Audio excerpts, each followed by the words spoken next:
All right, hello, hello, hello. How is everybody doing?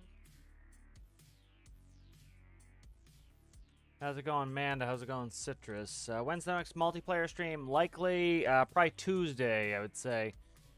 Kind of busy today, tomorrow, and Monday, so I want to be able to make sure we have plenty of time so that we can play for quite a while. So, looks like Tuesday is probably the multiplayer stream. Let's go ahead and let's. The music's a little loud. It's not too bad. There we go. All right. So let's see. I put up a message on Discord if you guys would help me out. All these streams are now restreamed on Twitch.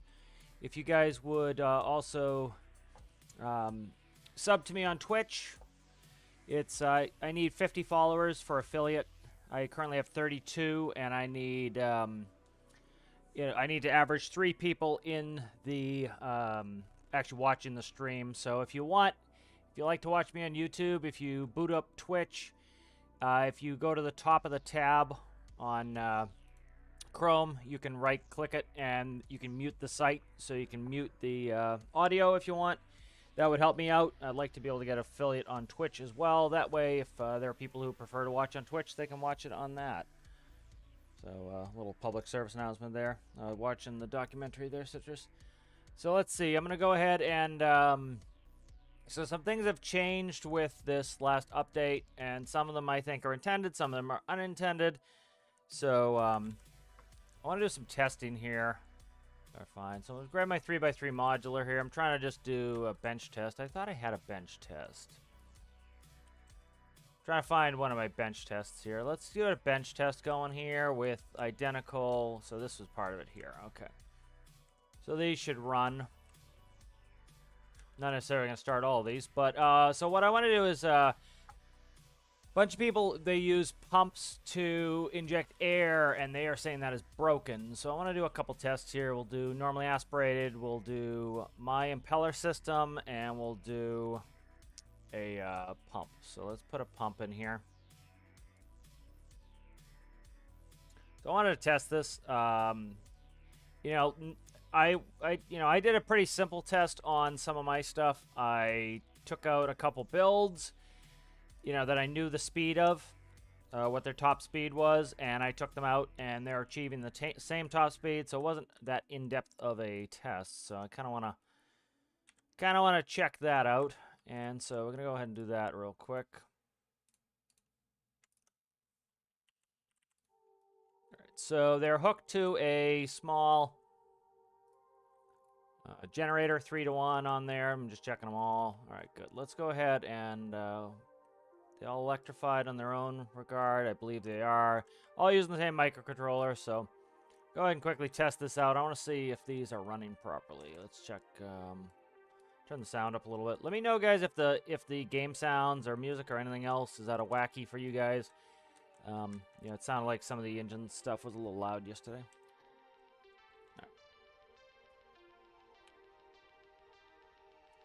All right, let me see what I have this set to. All right, let me fix these up real quick. Come on, stop flicking around, camera. Engine idle set to 15. Okay, 15, 15. Okay, so they should be all running the same. Let's see. The music's going to be banging on my head today, isn't it? Oh. Put the wrong slider. That's why the music wasn't getting quieter. That's why. Okay, I was dragging OBS down instead of the music. I was like, why is that not changing it? Try to readjust the sound for everybody. All right, there we go. All right, so we'll test this out here.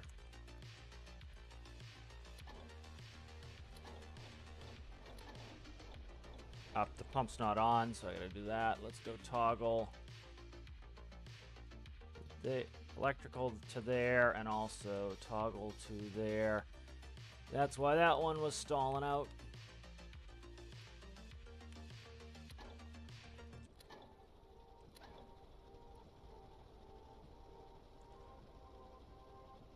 Let's see, I gotta check the RPSs of these. 10.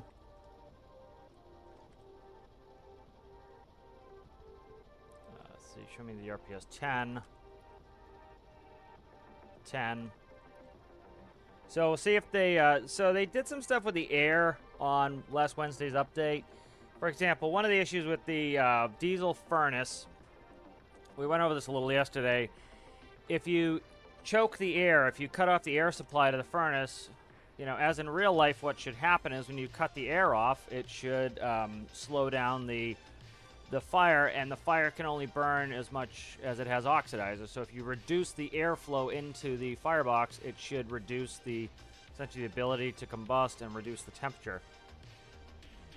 So that is the logical and realistic way to control temperature. And currently you can shut the air all the way off in the firebox, and once it is started and the air is on, then you turn the air off, it will run indefinitely. And so we're having overheating problems. So yesterday we worked on like limiting the fuel as kind of a stopgap, and so I'm curious to see what's going on with that. And I put somebody else's report from the bug tracker on the Discord, so you can support that if you like. So I'm just trying to do a quick test on this. Let's see, 5.4, 5.4, 5.4. So it doesn't look like they're doing anything at the moment. Or if there's any change. So let's see. So let's set them a little higher. Let's run the number up real high so that they make sure they're at capped. Just do 30 on these, just to get them up as high as they'll go. So it looks like they broke some stuff here. You know, I do think they should just like have a test branch. I don't know why they're so resistant to that.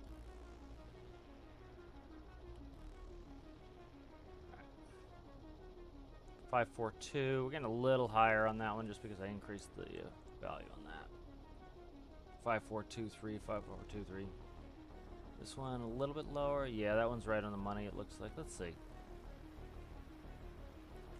Yeah, they're all the same. So let's see. Impeller's not running. Let's see what the pump's pushing. So we'll see what that's eating. So that's at 0.95. It's taking in 0.03 liters per second. It's at 11.6. This one is all over the place. So it's not having any performance gains, but this one is all over the place. It's definitely at a lower pressure. It definitely has less of a reliable supply of air, but it's not changing the value out. So let's check this one. This one has the impeller. So we have a boatload of air. We're at 60 atmospheres, and we're still running at 0.956. 0.956. Let's play with the microcontroller really quickly. You know, some people said their systems have completely stopped, and that's what I'm mainly checking. You know, some people said they've lost performance by 50%. I haven't had any of that, but you know, it all depends upon how they're running their systems. Let's go up to, I don't know, let's just make that a 2. That would be still be a 1 there.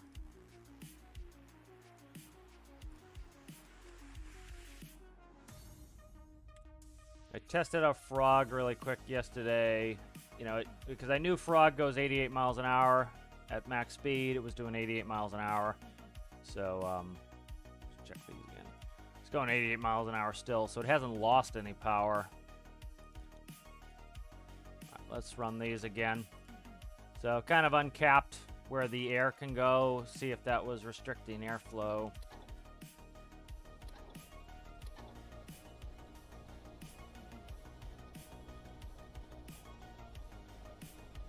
Alright, so we're getting more air now that I restricted the airflow. 1.12, 1.12, 1.12. So I'm not seeing a difference between this, so that is curious.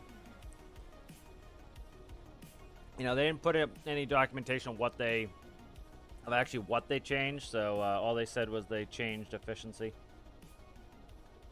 So I'm curious what they did with that. Well, that's what we're talking about now, BD. How's your system set up? Because my My stuff is really... I don't have any performance changes.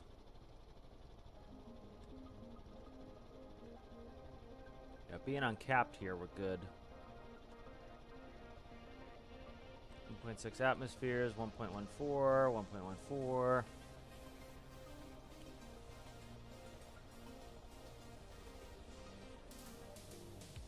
1.14, yeah, so I'm not getting a difference between these right now.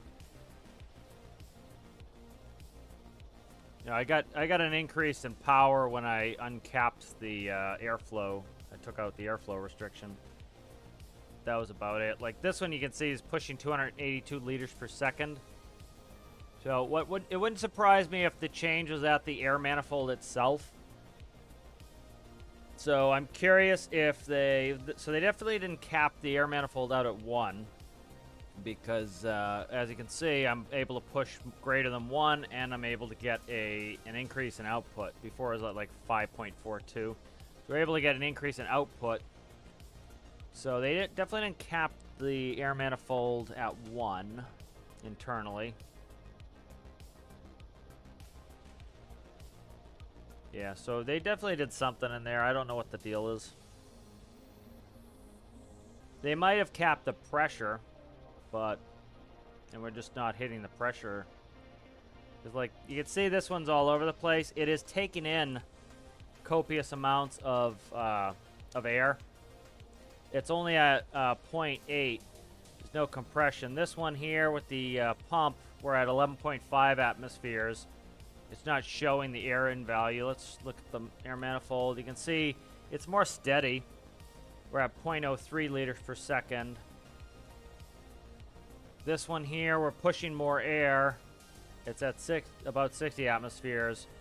But again, we're pulling the same air from all three of them. Impeller charged, pump charged, and normally aspirated. So, something changed. Curious what it was. I know some people are having issues. I'm not having any issues where I'm really having any big power losses. So, I don't know what the deal is with that. I'll have to see what it is.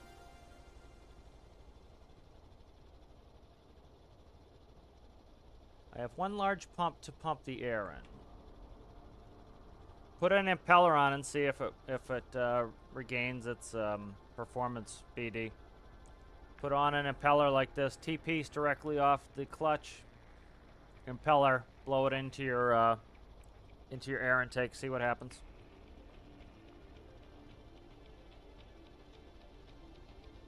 Do you want to see my green?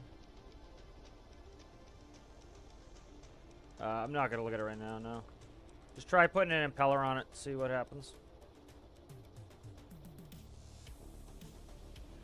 You know, we've got some people...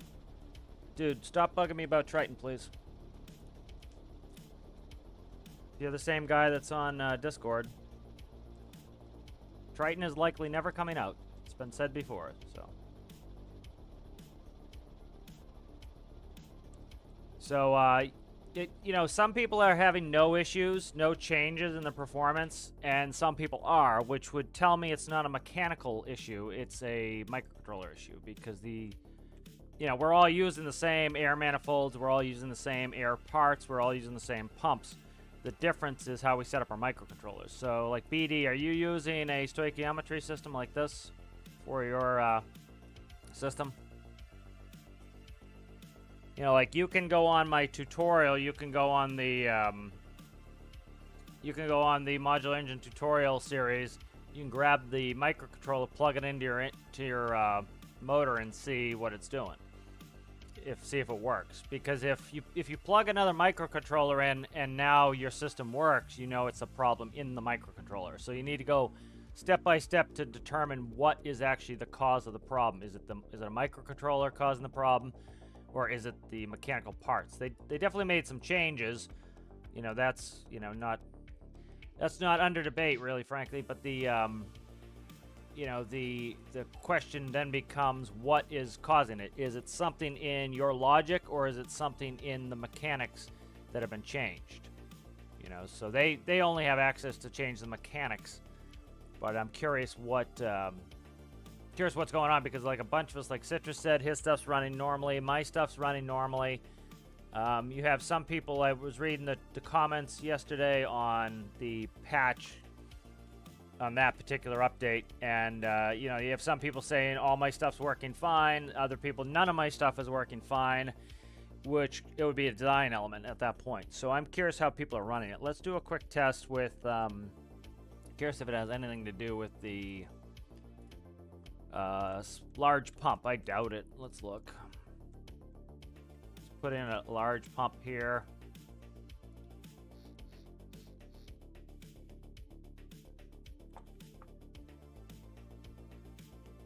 You know, they changed, it looks like they changed the way that some of the air stuff is working. So that would make sense to me that that's what they changed for diesel, because we're having issues with the diesel furnace, that we can't choke the diesel furnace system anymore. So let's fix this here. This one needs to go to this now. Uncap that.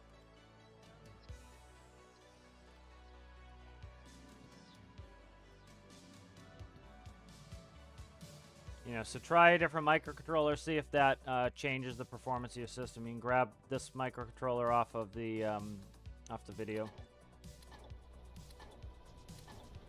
Or is it right here? Right here, okay. So, like, this is see, this is the other thing. People are saying, you know, oh, I was able to put 599 liters per second of air into my engine. You weren't. You were able to put 599 liters per second of air into your pump. You know, then you look at your air manifold. That's what's, you have to look at what the throttle setting is, and you have to look at the liters per second of how much air is actually going into your engine.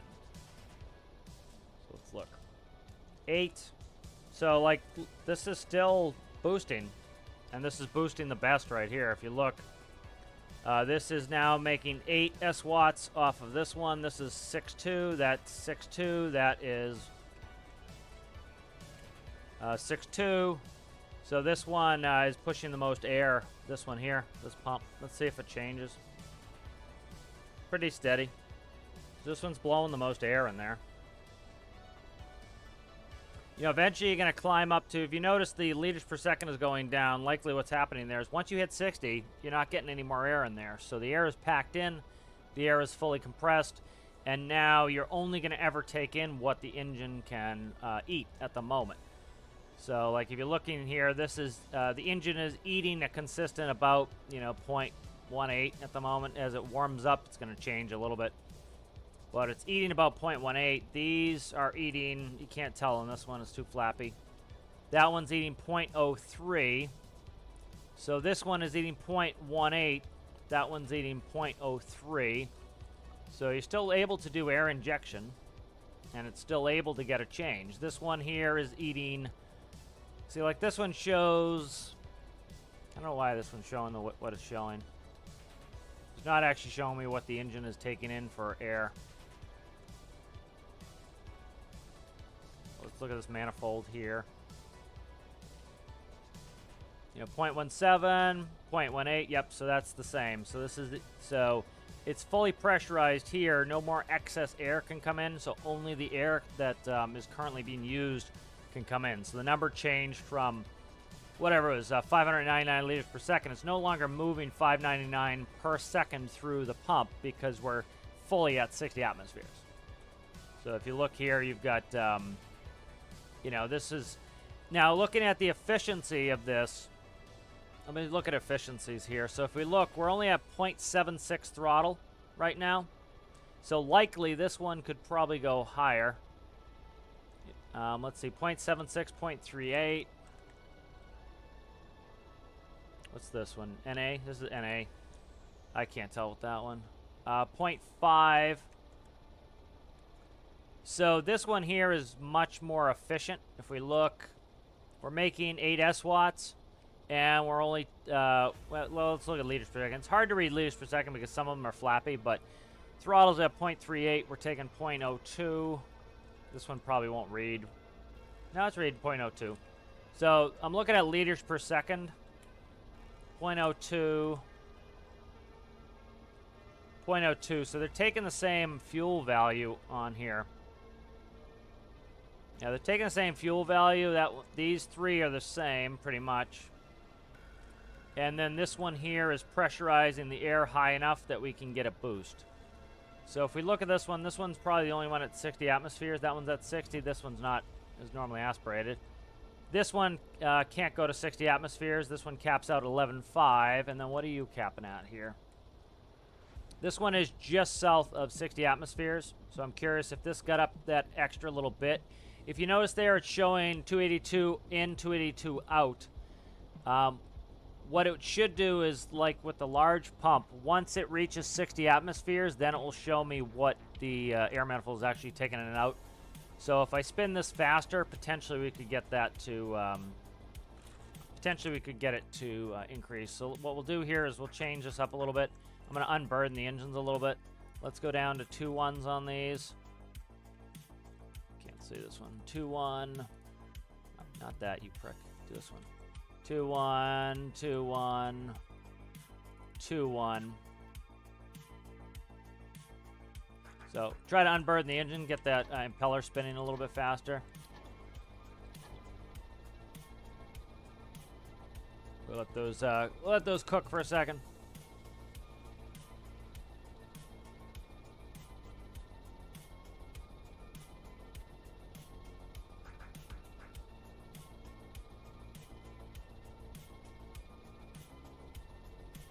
Is the ambient temperature at the intake different? I would doubt it. Ambient temperature should be 29 degrees here. Alright, so this one's still, let's see, where are we at here? 11, 12. So this one's up a little bit. Let's completely, that's not changing enough to see. So let's go like this. Let's unburden this completely. Not completely, the generator's still on there, but we're going to take off the gearing so that these can spool up a little bit. Because that way the impeller will move faster, and we'll see if at 60 we get similar performance. You're not going to be able to pressurize higher than 60, that's the hard limit. So, alright, so we're up a little bit on this one now. Let's see. Let's see if we can get to 60. Trying to get to 60 here. We're still packing in air, so we might be able to get to 60 on this one. Because on the large pump, I'm able to eventually get to 60. Let's see. 1.03, 1.03, 1.03, you're too far away. 1.26. So this one's still running the fastest numbers. You notice the liters per second will go down because we're already at 60, so makes sense, right? You can only add as much air as moving on the front end of the pump. So that is, it will eventually show me how much air is actually going into the air manifold. You know, the other thing to understand, too, is do I think they screwed something up? Yes. But, you know, some people make some weird shit, dude, that doesn't make any logical, realistic sense. And so sometimes they make a change. Not that I'm saying this change is realistic that they made. But sometimes they make a realistic change, and a bunch of people say, oh, my stuff's broken. And they don't know why their stuff's not broken because they didn't build the microcontroller. And so that's kind of problematic is, you know, like generally I can usually suss out why my stuff's not working because I built the microcontroller. So let's see. 126. So we're still getting the best performance out of the large pump. But like I said, I haven't really lost, like, some people are talking about, like, my stuff is half as powerful. Like, all my cars are running at the same speed. Giraffes run at the same speed. The shifters run at the same speed. We ran the train yesterday. The train was running at the same speed. Pretty much everything's supercharged. You know, so I'm curious if, like, it's some popular microcontroller that is not... I'm curious if it's some popular microcontroller that is doing something weird that a bunch of people are using, and then... Or they use that as their basis, and then... you know, their stuff went crazy, and they're blaming the game. Like I said, I think they did make some change that is not wise, but you know, like a bunch of us are having no issues with ours, and then some people are. So you know, the only thing that's difference between the people who are having issues and the people that are not having issues are the microcontrollers, which we make ourselves or we take off the workshop. So you know, I think that devs did something weird.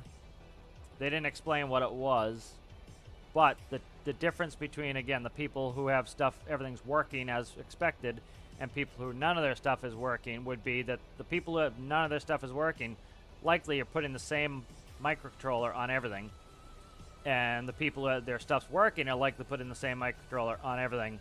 And so the common denominator there with what is causing the problem would be the microcontroller. So it would be how is it reading air? How is it producing air for the cylinder? And therefore, how is it changing the fuel? You know, for example, like some people, they run into these problems that what they do is they keep tweaking numbers until it works. That is not a good strategy. You know, they keep, okay, I'll add another tenth, I'll add another tenth, I'll add another tenth. Yay, it works. Great. But the problem is if anything changes, then none of their stuff works. Because they didn't actually have a system that automatically calculates it. They have a system that they just keep tweaking until it works. And that's really not a good strategy. And then, like, for my system, it automatically reads how much air is going in the cylinder. Okay, if this much air goes in the cylinder, I want to put this much fuel in the cylinder. So it's actually reading how much air goes in the cylinder.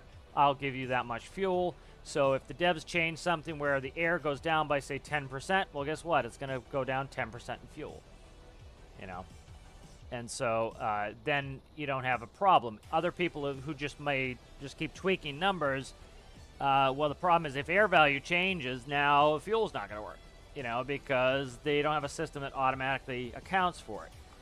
You know, and you know, to a certain extent, you could say, yeah, it was something the devs did, but it's also, you know, if your system's not automatically calculating for it, then, you know, your system is set up where it's always going to break anytime anything gets tweaked. And things are going to have to get tweaked. And so you kind of need a system that's going to be able to account for it, you know. And again, you can go on my tutorial and read it. Like, you can see all my stuff's working fine. So, and learn how to actually do it. Because a lot of people will just grab a microcontroller off the workshop and they won't actually understand how it works. That's why I do the tutorial on it, so you can go through it and look at it. Because it's, you know, if you understand how it works, then, you know, you can fix it. You know, everybody else has to wait for the person who made the microcontroller, if they're still playing the game, to come back and fix it. And then they have to go back and they have to put the new version in. Where if you made it yourself, you can fix it, you know. So, highly recommend people learn how to do these things. How's it going, Rasmus? Good to see you. With the large impeller or the small, it's all depends. We can stick a large one on there. It all depends on this. Am I able to pressurize it all the way? So currently, the small impeller after the change is doing nothing at the moment. It's like we're getting the same results here, except for the large. So let's put a large impeller on. We'll see what it does.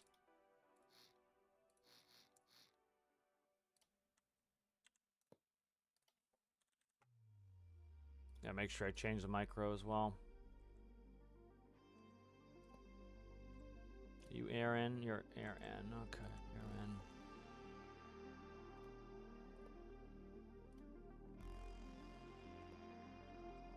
You know, I'm curious what they changed that would have changed this, you know. Again, I think it's beneficial for them to put a little bit of, like, we changed this and this so that we know, okay, this is what we have to fix.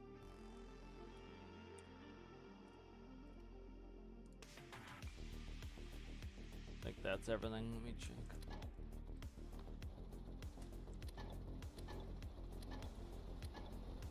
Make sure this one gets up to where I didn't change that. Change this here. Okay. You're changed. Yeah, let me just check this micro as well. This one should be good. Yeah, okay. They should be the same now.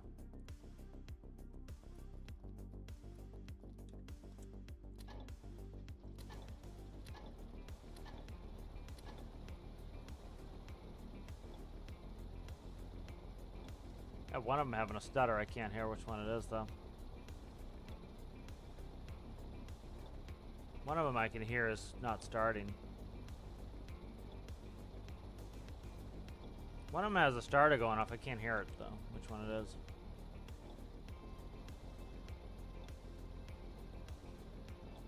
All right, 14. So again, the as usual, these three are running the same. This one with the large pump's higher. See what this one's doing. This one's not starting. Let me check this one out. This is the one that's having the problem. It's probably this impeller is too much. Yeah, this impeller is too big. This impeller's too big. It's causing too much resistance.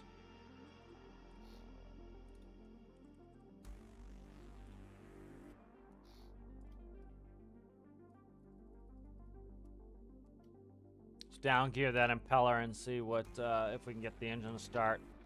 Because that large impeller is too big for this engine to run.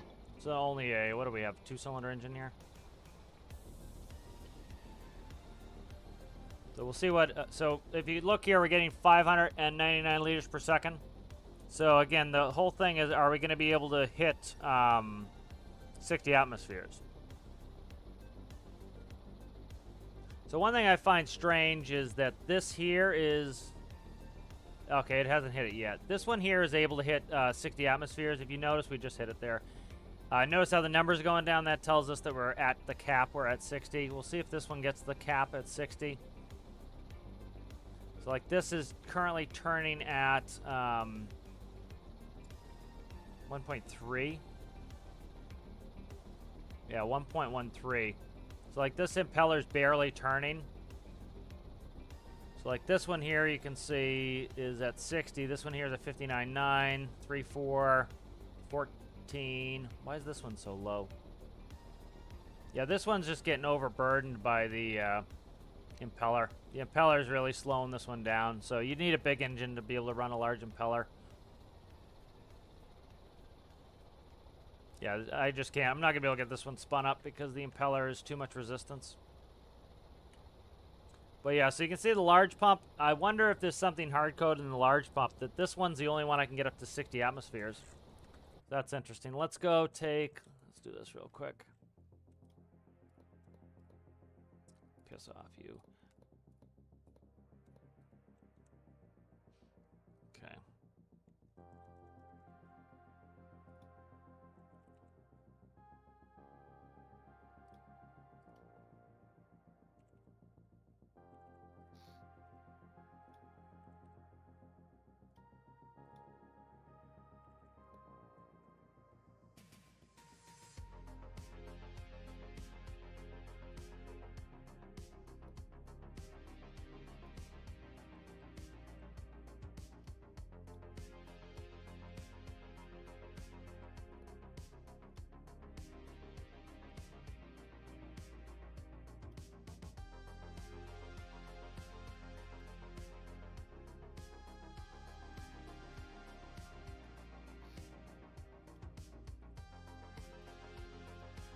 Trying to see if the large pump is hard coded to be able to take a full pressure load, the other stuff, because it makes sense that for example the smaller pump is only able to go to around 10ish. It goes to 11.5, but you know they said it was, I think they said 11 or 10 they said it to, and the large electric pump is coded to go to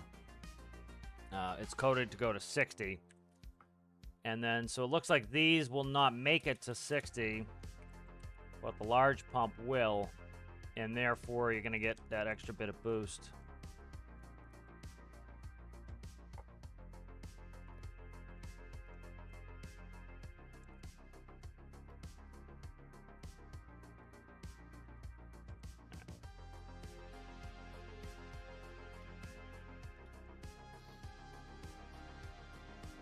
I'm going to shut electricity off here anyway.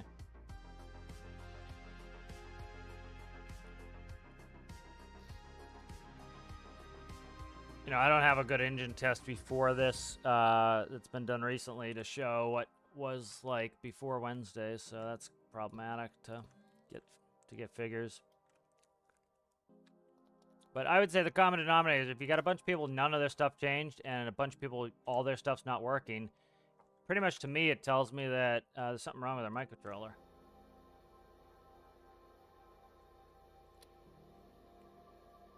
Alright, so let's get this up to 60. I want to see if this one will get to 60. Yep, this gets to 60.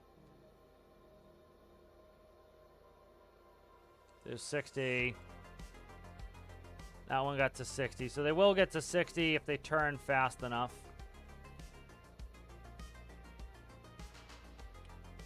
Alright, so they will cap out. These will cap out. But likely the problem is with these, they're being used, they're running off the engine's power.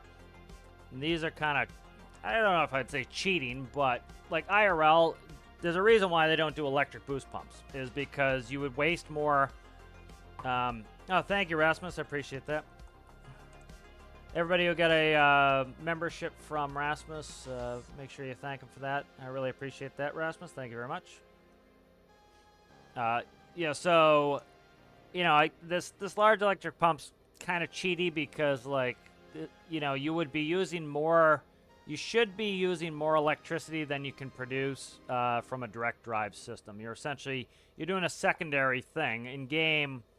It's not using probably as much electricity as it should for that amount of power. It's kind of overpowered a little bit because a direct drive off the engine should be making more boost than, you know, running it to a generator and then running it to an electric motor. But thank you very much, Rasmus. Appreciate that. Catch up here.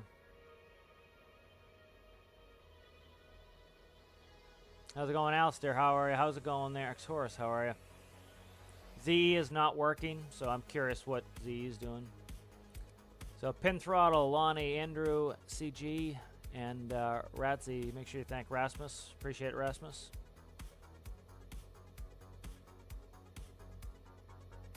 Green Berets, yep.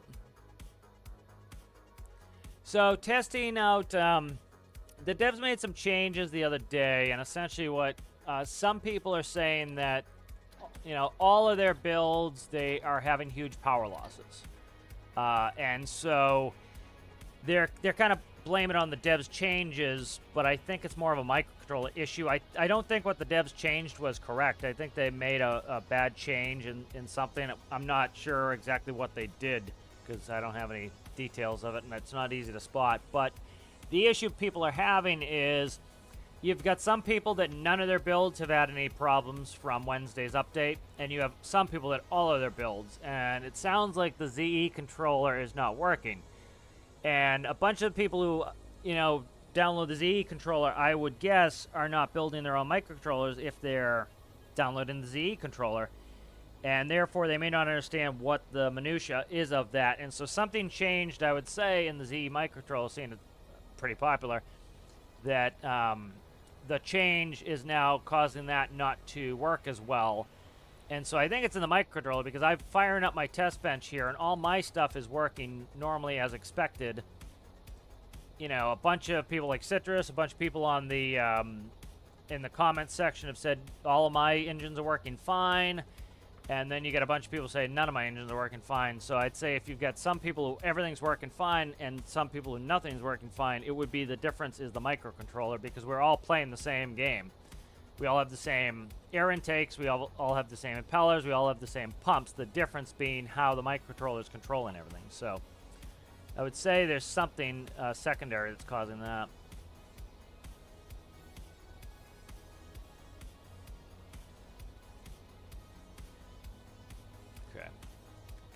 Let's, I need to check something in here to kind of check the test again. Let me check this. Let's see where this is. Engine idle at 30. Ah, this fucked me. Okay, this needs to change too. Part of the test got screwed up because of this. I gotta go back in here and test this again. This is, I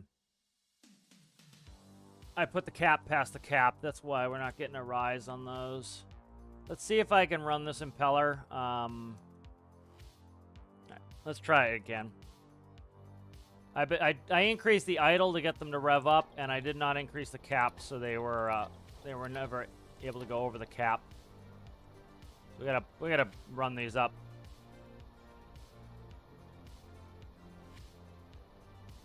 They're running worse now. Interesting. Could be that it's overshooting now.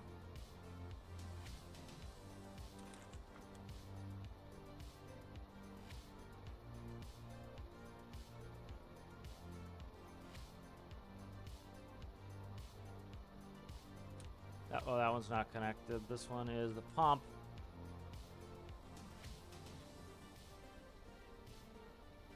How is that getting a 7? That should be capped at 1. Why is that getting or capped at 2? Why is that getting a 7?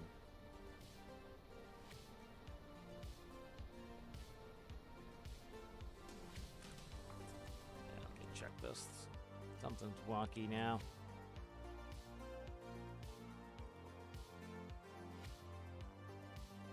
See, times clamp of. Yeah, how the hell is that getting a 7 when I've got it clamped out at 2? That's friggin' strange to me. This should be clamped at 2. How is that not doing it? Oh, it's X times, so it's gonna need a total clamp on there. Let me fix something here. Shit. I'm gonna have to do this on all of them, which sucks.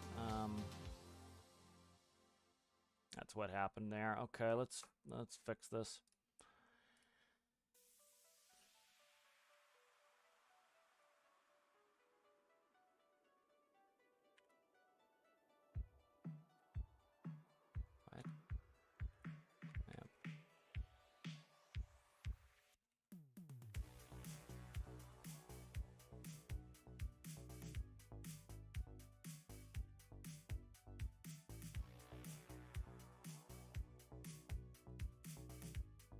Okay, let's grab that. Make that the new output clamp on here.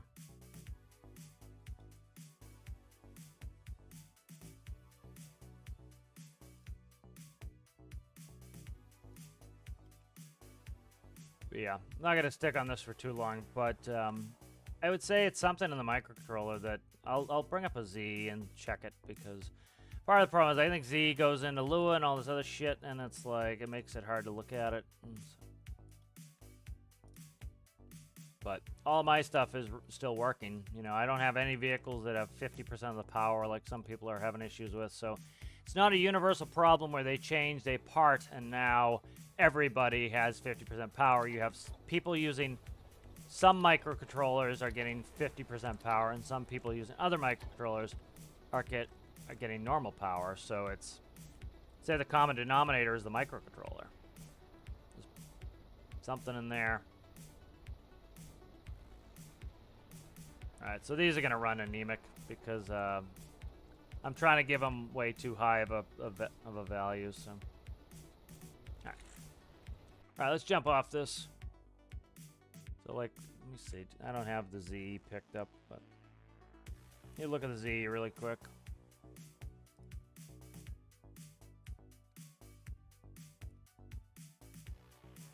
But that wouldn't surprise me. That's one of the more popular microcontrollers that everybody uses.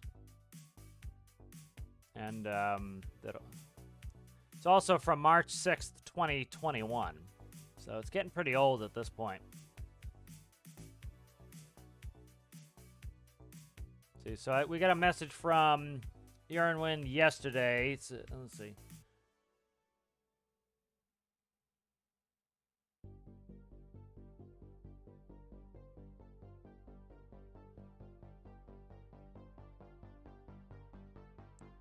All right, so we got a couple comments from people from around the patch.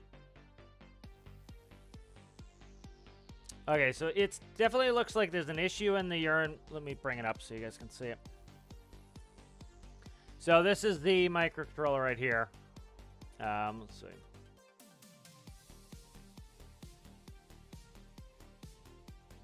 All right, so Urinwin here says, already done, already reverted, as the update 1.10.64 fixed the air consumption. So he's talking about the, you know, people are telling me he's got to change this because this was before the hotfix. This is after the hotfix. He said it's already fixed. Okay. What do you connect the AFR to?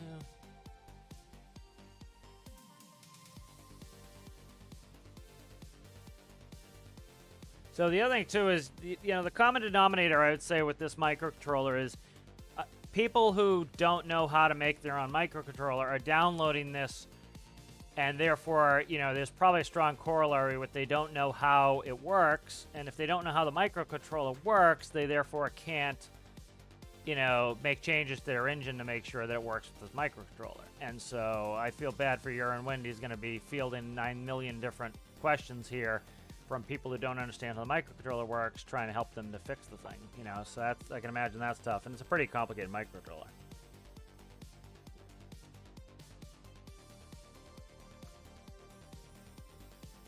You know, like this is a simple thing. He says, for some reason my RPS gets stuck at 14 no matter how big the engine is. And he tells them change the RPS thresholds in the controller properties.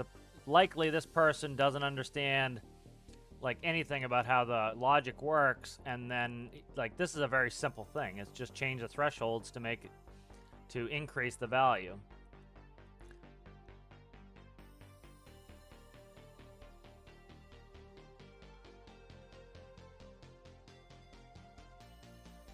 Yeah, so it wouldn't surprise me if a lot of the issues are that people have downloaded this, don't know how it works. You know, I'm sure that, you know, Urine Wind could get it working, but, you know, some of the other... The people who are downloading a lot of these things with Workshop, you know, don't necessarily know how anything works. And so, you know, they're relying on other people's work to do it, and so therefore you can't get good results. I don't see it. It's not in yet, so... I'm not going to look at it anyways, screw it. But, yeah, so it seems like it's probably something in that microcontroller, and everybody and their brother's using the same Urine Wind microcontroller, and that's causing a lot of their issues, you know. All right, let's catch up with chat. I'm starting up the career game. Go do some missions. Is that gas tank thingy new? What do you mean, is that gas tank thingy new? You mean the air tank? It's from the pressurization update, October 12th, 2023.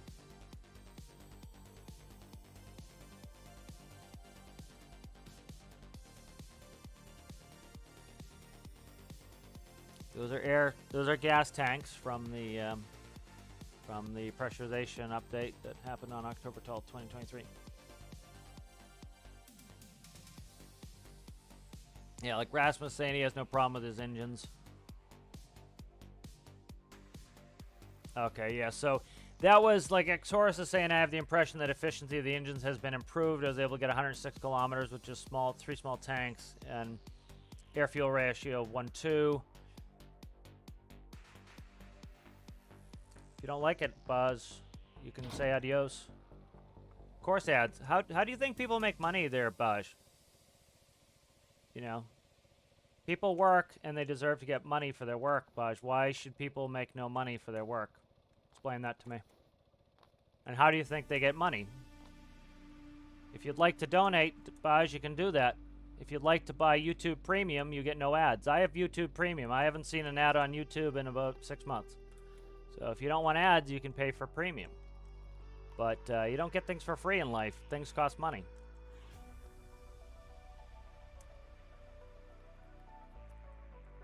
Let's see.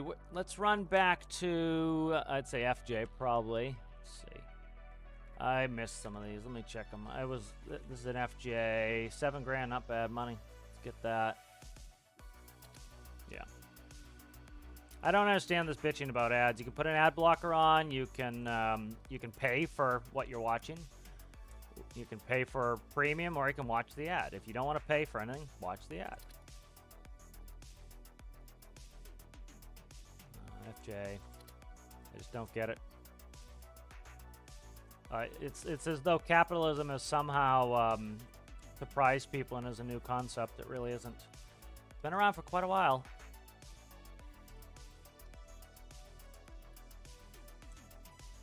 How many do we have there? We have like, I think we have 3. Let's bang up. That's 16 minutes left. That one's gonna expire. Okay. Let's go ahead and we'll load up. Where's the add-on? Yeah. Okay. Grab the shifter. There it is.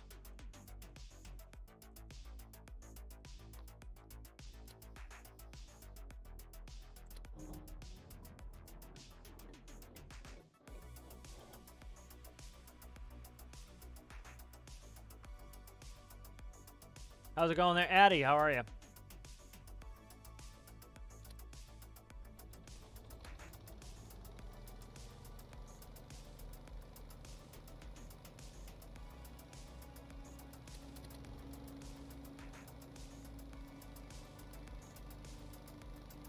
Let's see if we can see where I have, close these up.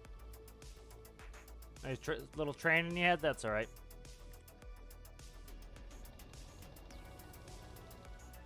See, where's the first? There's one right there. Okay, this one's a greenie.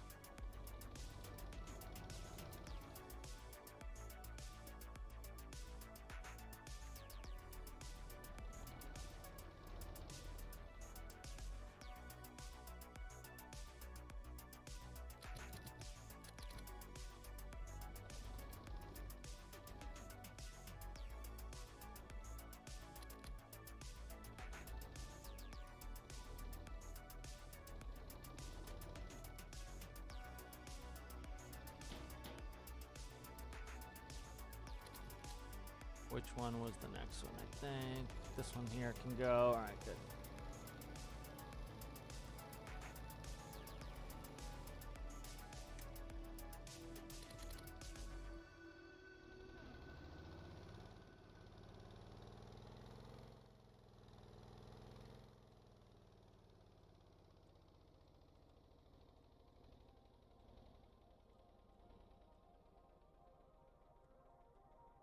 All right, there we go.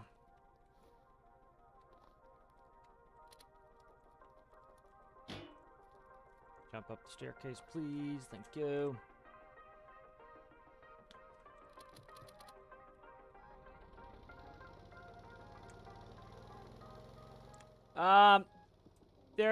So they changed something. It could have been just with the efficiency. Exorus was talking about that, which makes sense to me. Is they changed the efficiency of some of these things. I forget the exact line from the update. I was going to look at it, and I started the world up. Got sidetracked, but so they changed some values with the modular engines, and so it appears that people using certain microcontrollers, all of their stuff is now gimped, and like all of my stuff is still running normally. Everything I have is still running at the same speeds and performance that they were before. So not sure what the dealio is, but it seems like the common denominator is that people with certain microcontrollers have performance problems now, and people with other microcontrollers are not. So the common denominator to me would be the microcontroller. So, you know, if they change the way something works, then, you know, the microcontroller has to kind of adapt. Mine are all working the same because they auto-adapt the air to fuel. So if fuel rates have gone down, you know, then, you know, air has to also go down. You know, you need a fuel-air ratio, so the ratio has to change depending upon it. So mine automatically changes for it, you know. The problem is, again, you know, we do most of the, you know, we are a part of designing the engineering of the game. And so the problem is if we make a mistake or we make something that doesn't make logical sense, then it will make stuff not work. And so sometimes, you know, it's our fault, and sometimes it's their fault for changing something in the game. And so the problem is we need to kind of account for both. And so you have a bunch of the community where all their stuff's working fine, and you have part of the community where some of the stuff is not working fine. So that would lead me to believe that, you know, part of it at least is the element of our designs.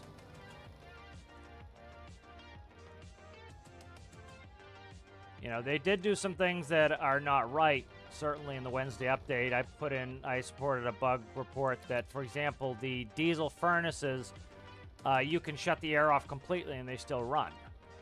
And so I'm having to limit it with fuel now instead of air, which it should be limited with air. That's realistic. That's the way it should be done. And air certainly should not, you know, the air valve should be open in order to have a furnace run. You need air to come in to run a furnace. So the devs did do some things on Wednesday that should be fixed, you know. But I don't know, some people are like, they're saying they're getting 50% of the performance they had before.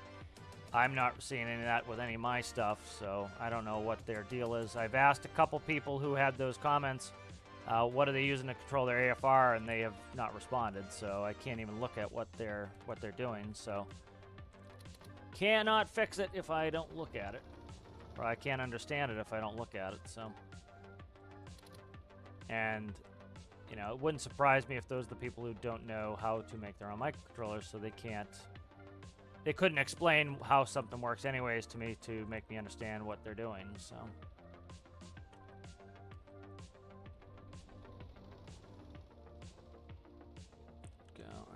Back it up.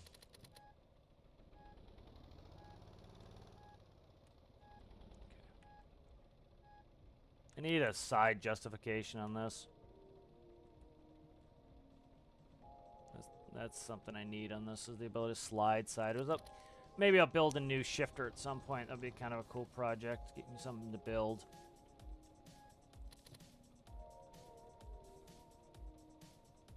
I do like the well cars, but they are a pain in the ass to load compared to some of the other stuff.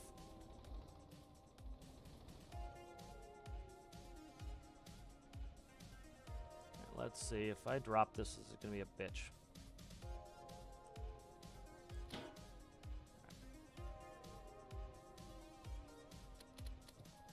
Let's try to re-grab it and see what it does here. Yeah, so I'm curious what people are doing that's actually causing some of these problems, and it appears that a lot of those people are not able to articulate what's going on, so it's kind of hard to fix it. You know, Yarnwind's a very good builder, so it's you know, I doubt it's something directly innate with that, but it's one of the most popular microcontrollers, and so I'm curious if a lot of those people that's the one they be using, you know. And they don't know what's going on. Like, some of the questions in the comments section for the Z microcontroller, like, people just can't articulate what's even going on, so how is he supposed to help them fix it? You know, some people don't even know how to hook it up right, so it's like, and I assume he has reasonable instructions in there on how to hook it up.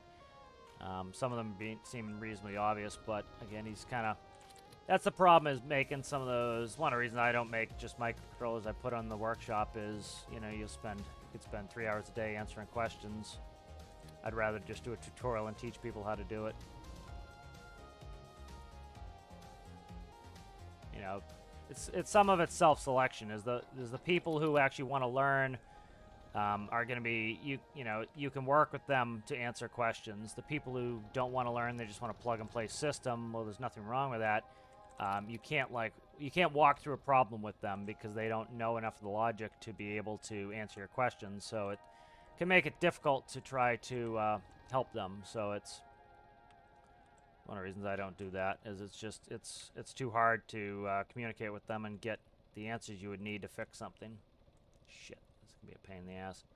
This is too much of a pain in the ass. I'm not even gonna grab containers right now. There we go. All right, there we go.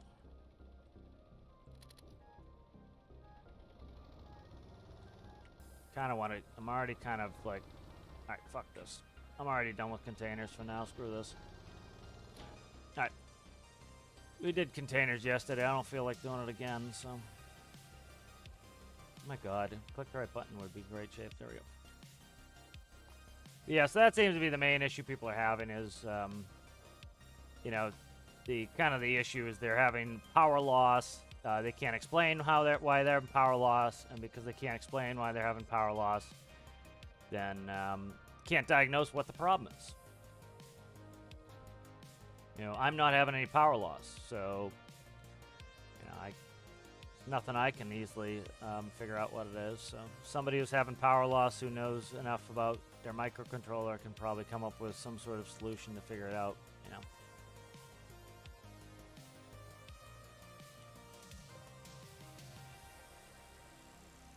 Yeah, I'm starting to think of a couple things I want to build, so probably we'll try to. I got display cap on. We'll look at the what do you call it? Look at the update while we're here, and we'll see. So this update is the Wednesday update. Let's read through some of these.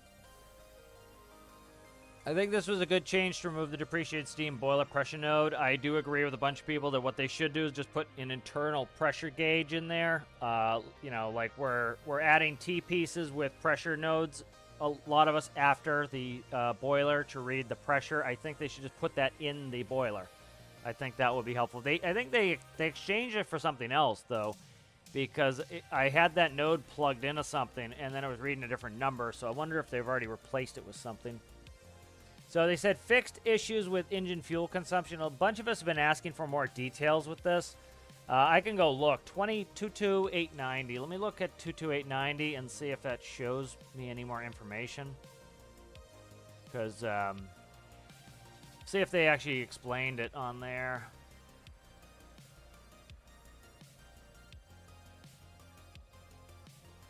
$22890.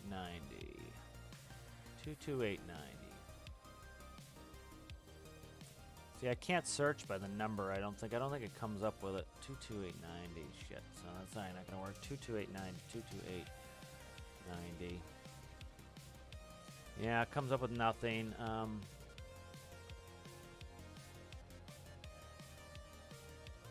Oh, let's see. 22890. I found it. Okay, there we go. All right, here's 22890. Let's quickly check on the train, make sure I'm not hitting anything. When's my next... coming up here. I gotta be joining the spot here. Let's actually, if we go on the wrong track, that's not a big deal. We can turn around and I can be facing the correct direction. So let's let it run for a second. Let it run for a second here. What's that doing? So yeah, 22890. That's what we're on to. It says if the diesel engine is running, you can see on the module engine manifold that it has not consumed diesel for a while. Every few seconds, you can see a high peak where it consumes diesel. Yeah, I was kind of stuttering the diesel use. That was something I was noticing as well. A bunch of duplicates for this.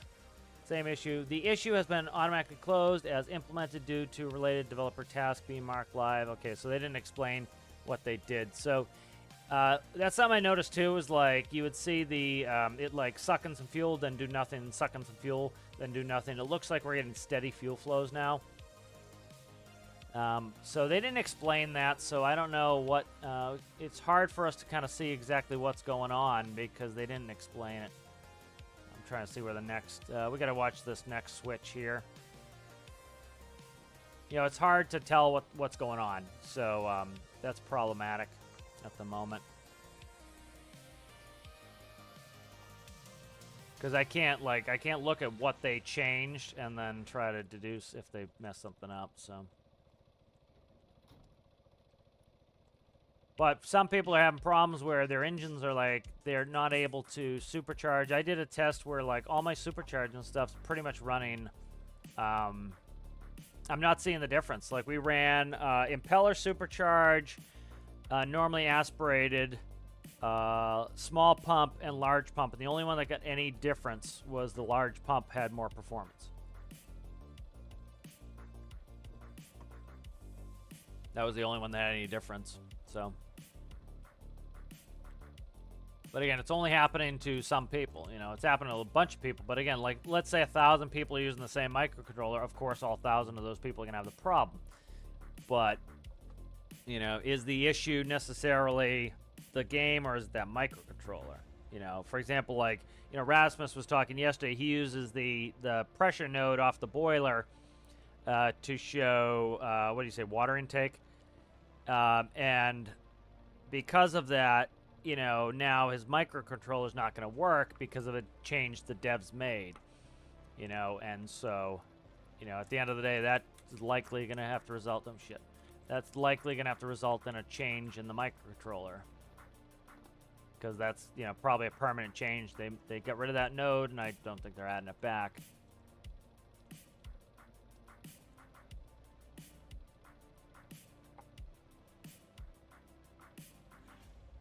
You know, so I'd say, let's see, diesel burner fuel consumption issue. That was having a fuel consumption issue. Now this is dicked up a little bit because it still has plenty of fuel to burn, and then we have an air issue.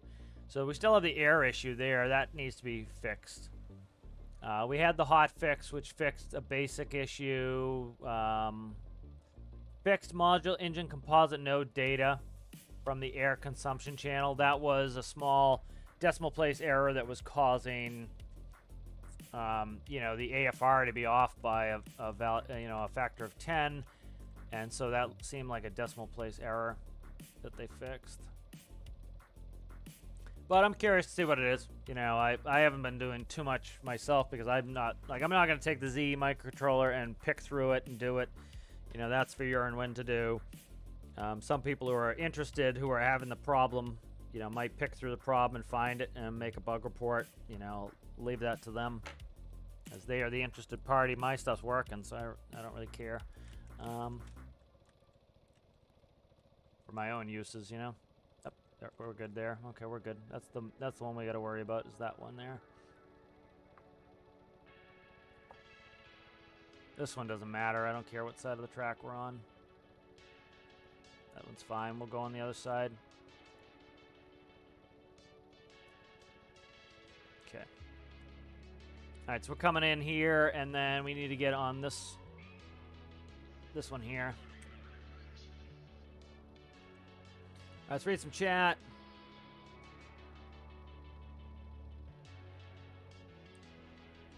My controller has a target RPS that changes throttle to come as close to target as possible. Yep. Yeah, that's the thing, is a lot of us are not having the issue, and you know, and so, you know, again, that's when, you know, you get this call of like, devs fix it, devs fix it, devs fix it. Well, it's like, oh shit. If, you know, oh crap, I can't see if I did it. Okay, I got it on time. You know, if you got one group of people having the problem, you have one group of people not having the problem, it doesn't necessarily mean that it's a problem the devs made. Now, I do think absolutely they've made some problems with this last update. You know, we shouldn't be able to choke the diesel furnace. You know, we should be able to inject air, but like you saw, I just injected air with a large pump, and it increased performance. Because I think I was able to get to 60. I think that was the differential factor there. Is the other ones I was not up to 60 atmospheres, so they were not able to. So the reason why some of them are hitting 60 and some of them are not. Trying to come up with an analogy. Let's say you have a bucket, right? And the bucket can hold 100 pennies, right? And every second a person takes a penny out of the bucket, right? That means the bucket's at saturation, right? It has 100 pennies in it.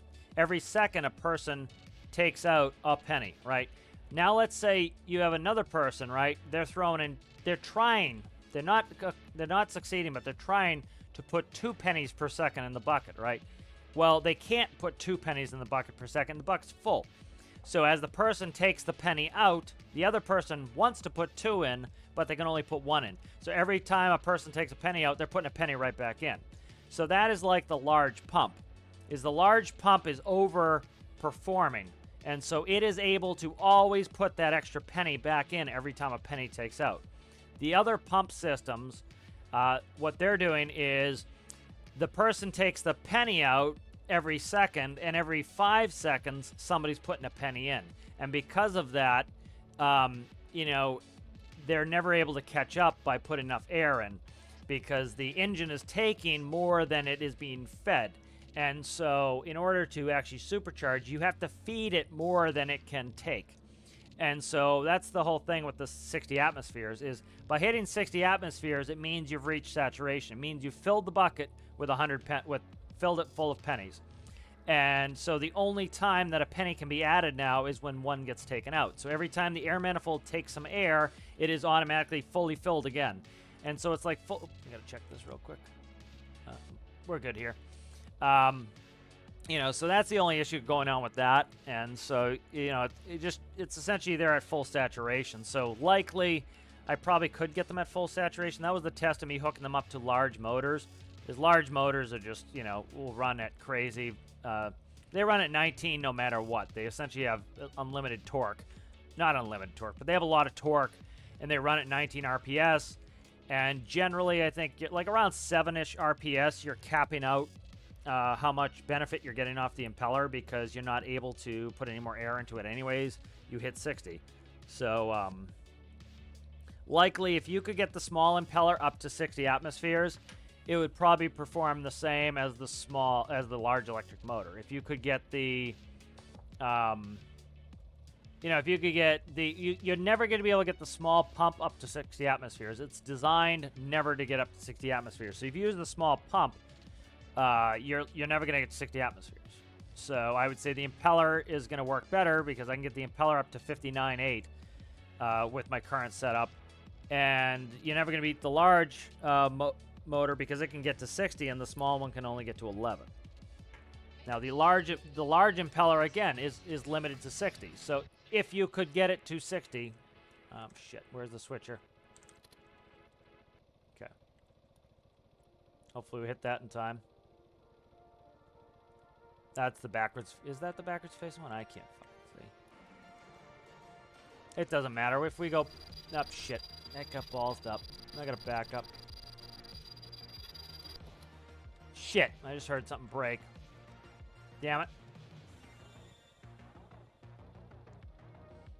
I hit it late. We should have just taken it and then spun the train around. That's what I should have done. That was a mistake on my part. I gotta make sure I spin these trains around more readily. I'm gonna eventually, well, you know, I want to get back to building. That's why we're heading back to base. But I'm gonna take the caboose and we're gonna add the radio to the caboose. So we should be all right here. This should get pulled back on the tracks here.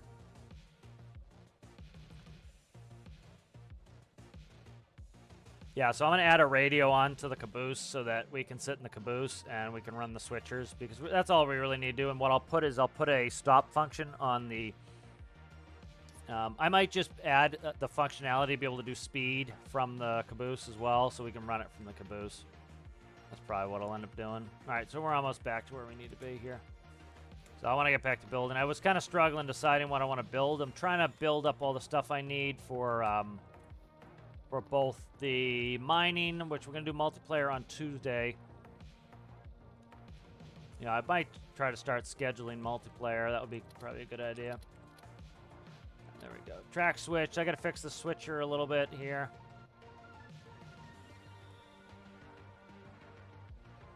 You know, I hit the switcher late, so the caboose was already on its way to being on that track. Are we fucking switching? Let me look.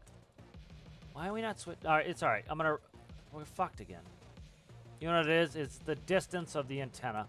I only have 200 meters. I need a bigger antenna on this train, too. Yeah. Be quiet there, train. We're going to go ahead. I'm just going to flip this train around. Because I'm going to run into this problem a bunch of times. So, this will pull it right back on the tracks. So, the caboose is on the right track, and the loco's on the right track. So this should spin us back. All right, we're gonna go the other track and then spin the train around. It would be cool if we had some turntables.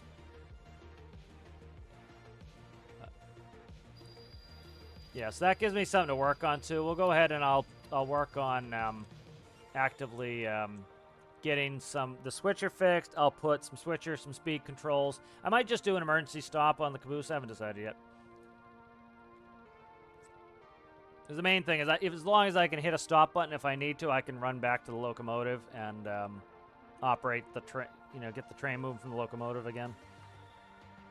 But that way we can run backwards. The main thing I need is the switcher, a switcher and a stop, because like I can sit in the locomotive the whole time. Likely, as long as the speed is set, we're good. And then, you know, the benefit is I don't have to jump over the train like an animal. So I might add the speed control in there too. That would be kind of fun to do.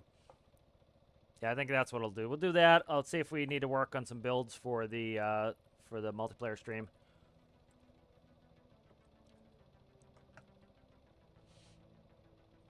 Yeah, like if you're doing the simple method, the air divided by 2, as long as you're reading what the air is.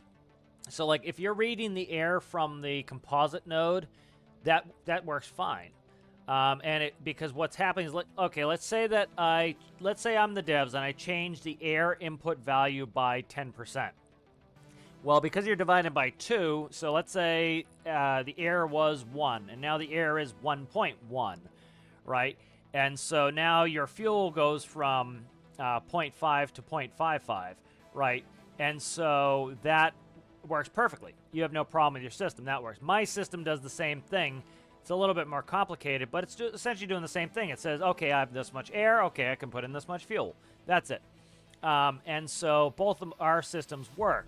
Now, you get some people, they do this hand tweaking where they, where what they'll do is they'll keep tweaking numbers until it just works. And the problem with that is they don't know why it worked. They just futzed around with numbers until it worked, right? And so, for example, like think about you could do artillery this way, right? You keep gently increasing the angle of the gun barrel until it hits what you want to hit, right? And so you shoot 400 times and eventually you hit what you want. Or you could do the math. You could measure how far off it is. You could take the wind speed. You could take all the data you need and to do all the calculations, and then input that into your artillery cannon to angle at the right angle, and boom, you hit it on the first shot. So, like, some of us are doing that. We're doing all the calculations first, and we hit on the first shot. Some people are they keep changing the barrel height until it works. The problem is, if something changes 10%, well, now all their numbers are wrong, and they have to go back, and they, again, have to keep tweaking the barrel until it hits the target they want.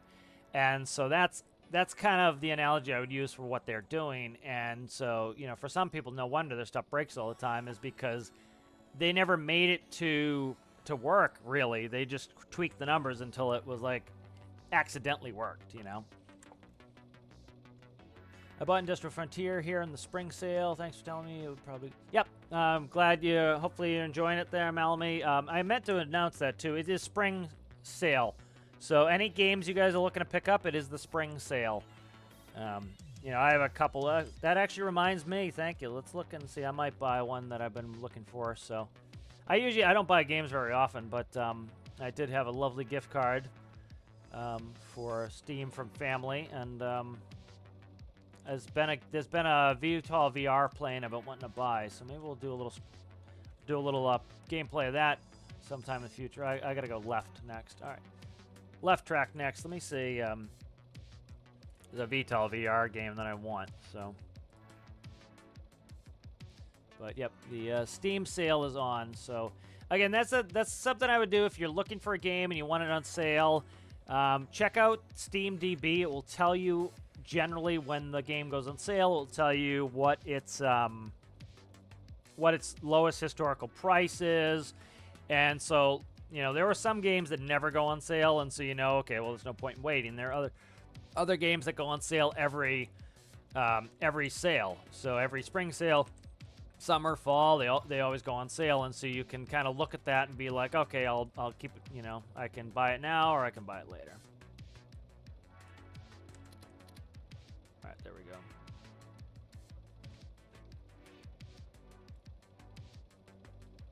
Yeah, so we'll do a little building when we get back to FJ. All right, so we're making the turn here, and then we want right after that. Okay, good. I think, I'm trying to find some new things to build, and so I was kind of like, yesterday we did a lot of talking about other stuff, and part of it was I couldn't think of anything to build, and so now I would like to make a new container shifter. That would be kind of a cool idea.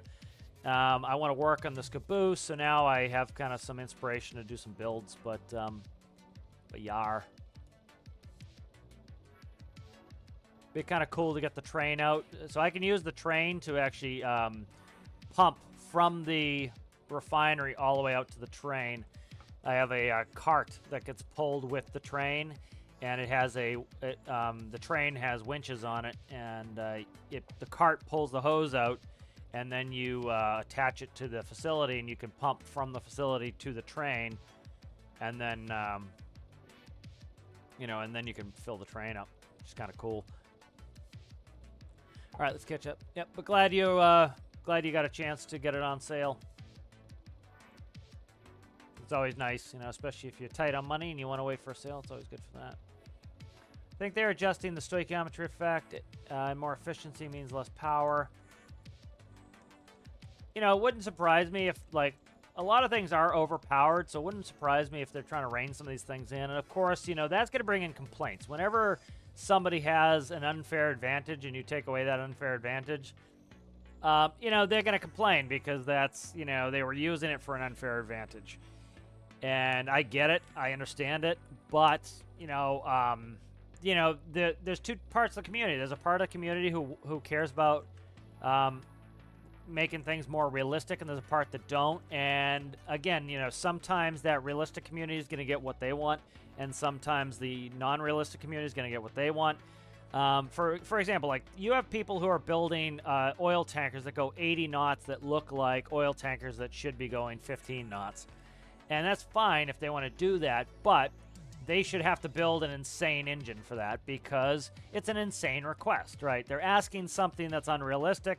So if you want unrealistic results, you need unrealistic input. So you need unrealistically large engine to be able to get unrealistically large results out of your boat.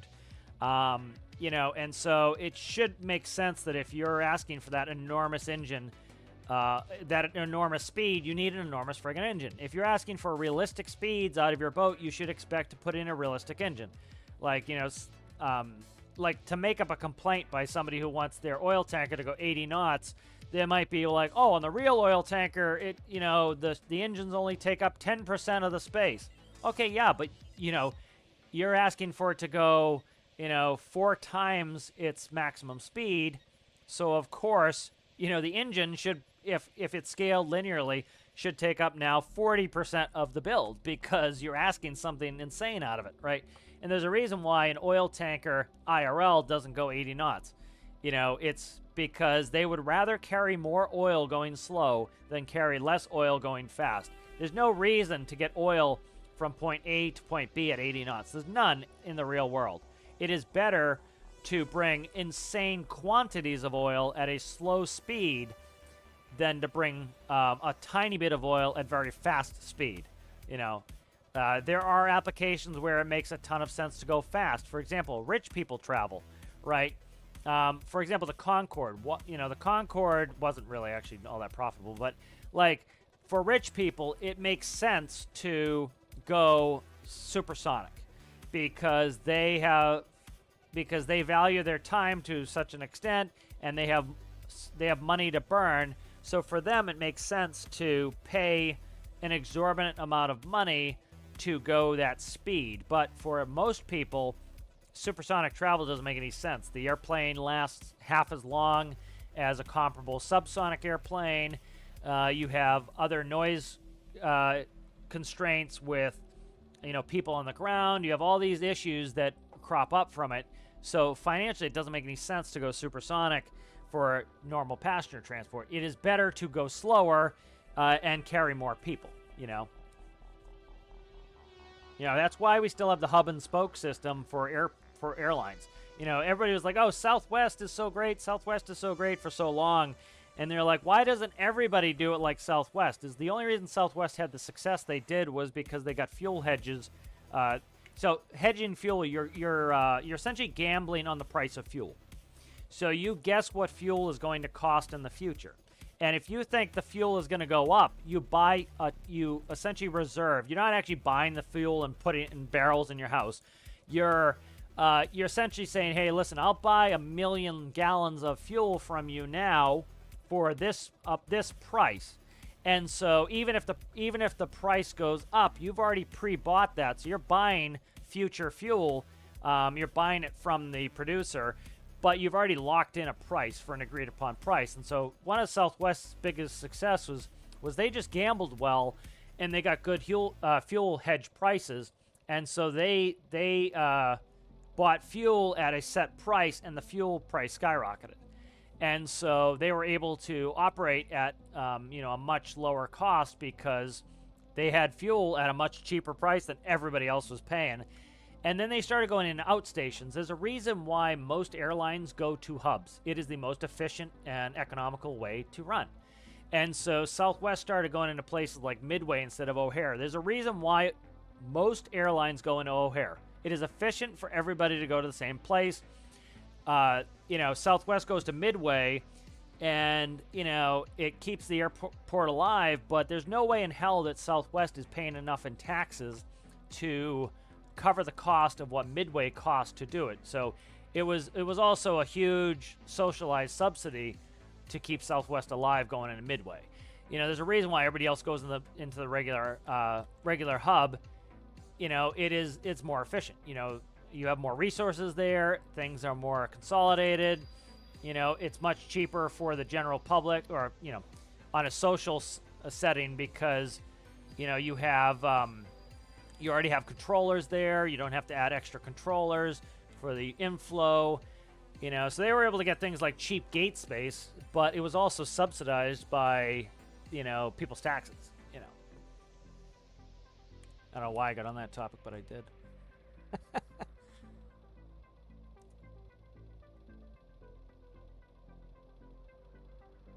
All right, we'll see you later there, Alistair. Thanks for hanging out.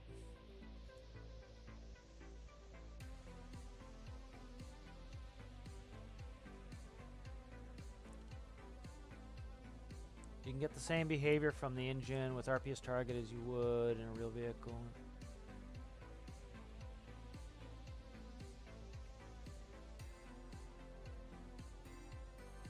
Let's see. Hold on, let me read this one here. Cap, how do I make an up-down counter increase by 1 every time pushed up with a clamp? I'll make one in a second for you, Amanda, to show you. We're almost back to base. I'll quickly make one. I do have VTOL VR. A new airplane came out for it, so I want to get the new airplane. Am I going to the right place? Did I miss the fucking switch? I did. God damn it. I'm not paying attention enough. I missed the switch. Shit and shit. That sucks. Get back. Try to read chat and I missed the switch. Pisser. That's pisser. Wasn't paying attention. I missed the switch. I'll do that in a second, Amanda, when we get back.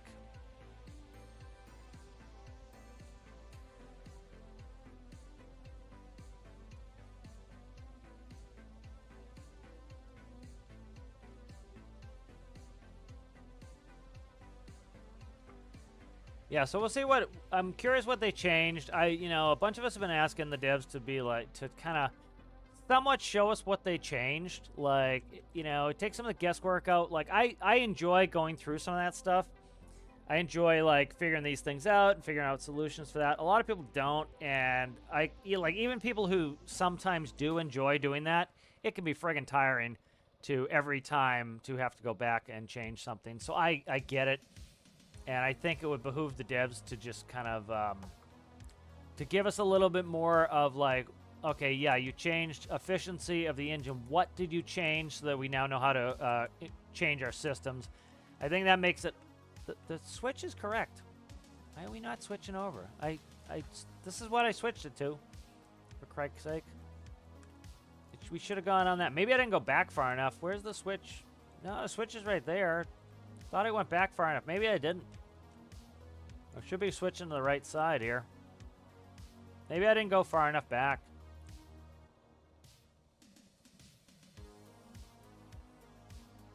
Yeah, see, I might not have gone far enough back. That could have been the problem. Alright.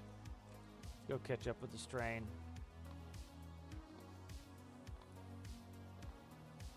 Bunny hop.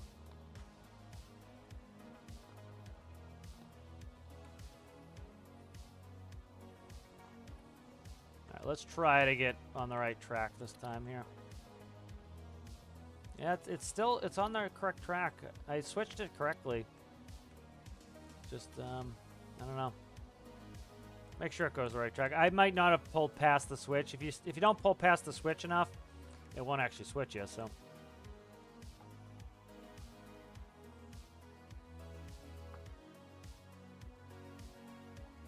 Yeah, so we'll see what shakes out. Like, I'm not all that interested in digging through things to figure out what's the problem, because I'm not having the problem. So, you know, sometimes I get in there where I really want to figure something out, but, you know, like the people who actually are having the problem, I think, are going to have to look and see what it is, because it very well could be their issue, too. Shit, I didn't put up stream ping. Where are you, Citrus? I thought you were my stream ping reminder. That's doing it with Restream now is there's a, you know, the issue is I have to try to remember to go back and I have to actually make the because the way that it usually works with YouTube is I would start the stream, or I would start the stream in YouTube, and now I do it with OBS, and so then I have to go back and I have to edit every one of the video things, every one of the video parameters to make it correct. And so it's a bunch of extra work, and then I end up forgetting to send the message, because before, where you send the message was right where it was right where you were setting up the the title of the video and the thumbnail and everything else. So now I'm somewhere else when I'm trying to do that. So make sure that got fixed too. The other annoying thing YouTube does is, if you look at the picture on the Discord of it, it shows the picture Triton. Well, it comes up with the default picture. I already have changed the picture. And, sometimes people will be like, oh, it's saying it's episode 75 when it's episode 76. I'm like, yeah, I changed it already in YouTube. It just hasn't updated. So sometimes that takes some time to update.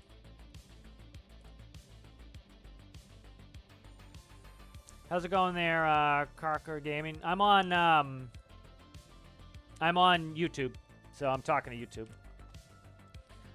Let me fix this so I can see it. I don't have that dock up. Let me put the dock up there. So, how's it going there, Karl Gaming? Yeah, I'm talking to YouTube. Sorry, I just saw you here.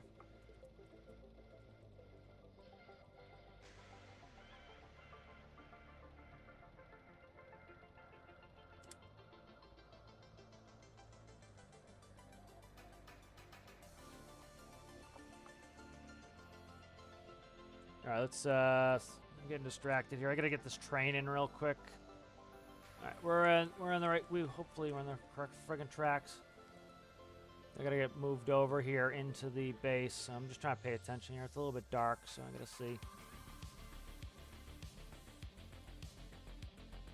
Am I going in the? Okay, I am. All right, I'm coming up to the right switch here. I gotta pay attention. Oh shit! I fell off the train. Let me just get this sucker ready to get into the. In here, because I gotta get trying to put this away, and then we'll get building. It's also dark, so it's tough for me to see what the hell I'm looking at here. All right, we're gonna go in the train there. All right, we should be good here. Yeah, we're good. All right, we're gonna come all the way in here, so I'll wait for it to arrive, and I'll just shut it down here. Sorry about that, Karl. He's over on Twitch. I'm on Restream, so I can see both Twitch and YouTube. So I'm talking to YouTube. But thank you, everybody who's now subbed to me on or following me on Twitch.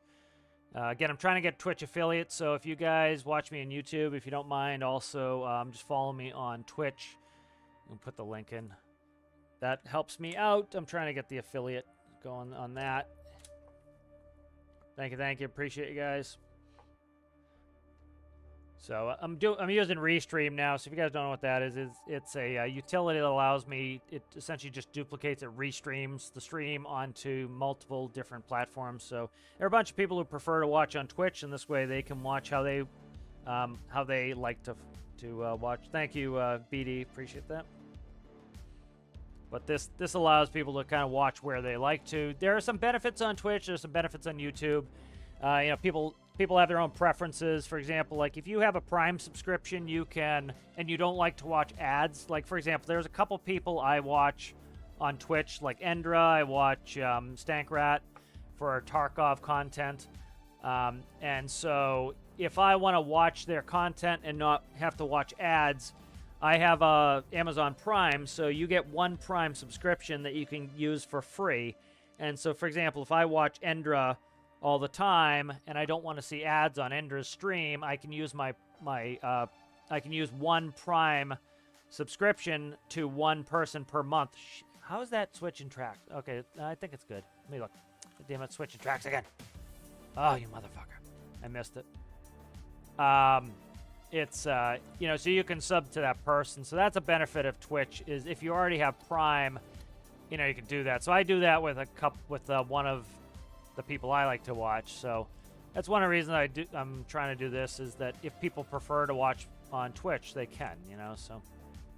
And then if they have Prime and they don't want to watch ads, they can go ahead and use their Prime on me.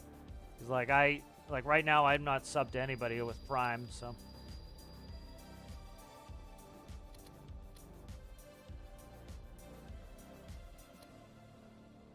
Alright, let's try to get... I gotta get past the switch. I thought I'd fixed everything. But I guess friggin' not. God damn switches. These switches are pissing me off right now. Let's go back on the train. We'll go in this way. Go past this. I should have paid attention here. Oh my god, it's driving me nuts, this train business. Yeah, it's all my problem too. It's I just have not got the train completely set up the way it needs to be, and so it's being a pain in the ass is what it's doing. I just have to go past the switch and go in, so this is the quicker way to do it too. I'm just distracted now doing 10 different things.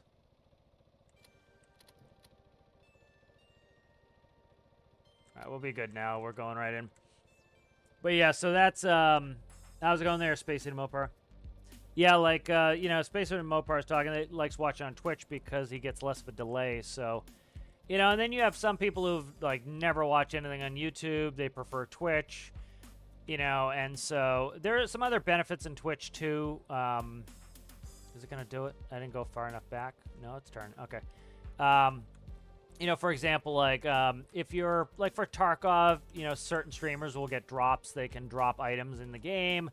Those are some benefits. The other thing that, like, for example, let's say that there's something you can do. You can, after you're done streaming, you can give all your audience to another person if they have similar content or somebody, you know, so that's nice. Like, somebody could give me all their viewers at the end if they want to see my content. So... And then the other big thing that with some of these platforms is discoverability. So since Twitch is very dedicated towards gaming, you know, some of the discoverability, it will show you like, oh, you like to watch people play this game. This is a game like that. You might like to watch that. So it makes it easier for people to find some of the content they like to watch too. So that's why I'm trying to do Twitch as well. You know. All right, so we're coming in now.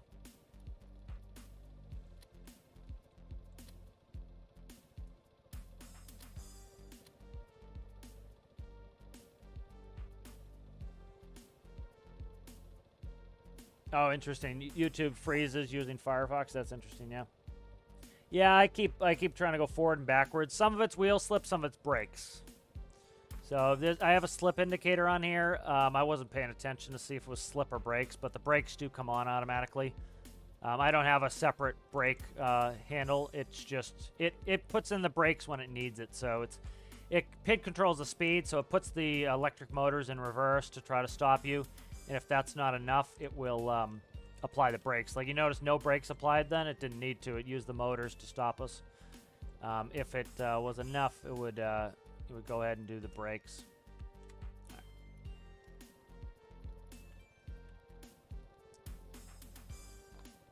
So let's go forward a little bit. Let's actually do this here. The only vehicle I can't really just bring back to the workbench is I can't take back the fuck. Come on, let me do it. Is the locomotive. Fuck, we just got an oil spill because of that bullshit. Should have done cleanup. Damn it, we got an oil spill because of that shit. Yeah, should have just done it the right way and pulled forward. All right, let me save this stupid bullshit. Ah, it sucks. I got to deal with the oil spill now. All right, let's save this. We'll go back. We'll work on some stuff. The train was being frustrating today. Where's the custom game?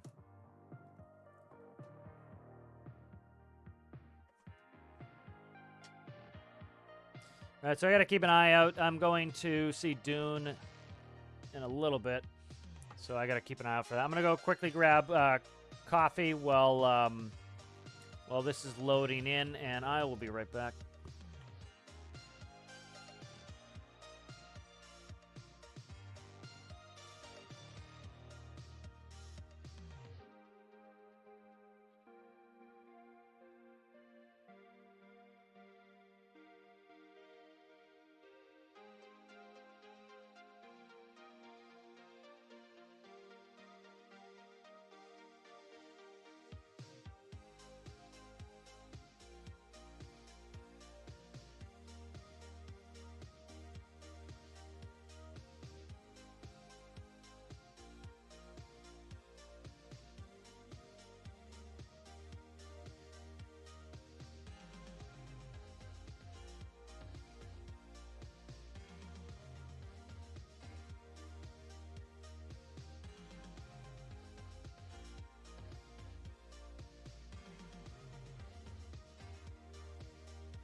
Alright, I've returned from thine coffee break.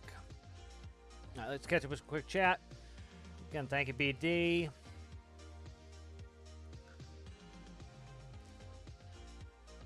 Oh, interesting. Oh, you finished Bone Lab? That's good. So I was gonna... So this is... Let me quickly look. Yeah, like, this is the... so I was talking about the Steam sale. This is the Mischief. This is what I want to get. So I'm kind of waiting to get this. Not necessarily waiting for the sale, but it is 20% off. So this is the new jet for VTOL VR. So I've been wanting to try this out. So good excuse to get it. But cool looking jet. Obviously based off or inspired by the F-14.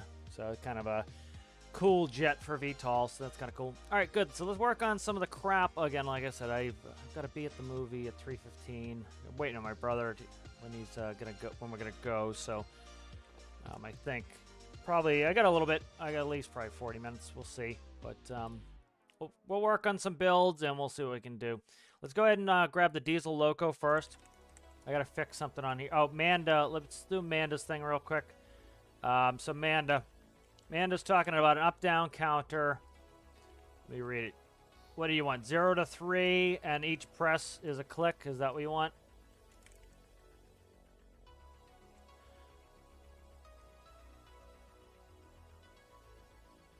So we'll do 2 nodes. We'll do a push button. And we'll do an output number that'll read. Okay, and then so let me read exactly what you want. Amanda, if you can ask again, so I don't have to scroll for it. But I'll scroll and see if I can find. Yeah, press with a toggle to push part.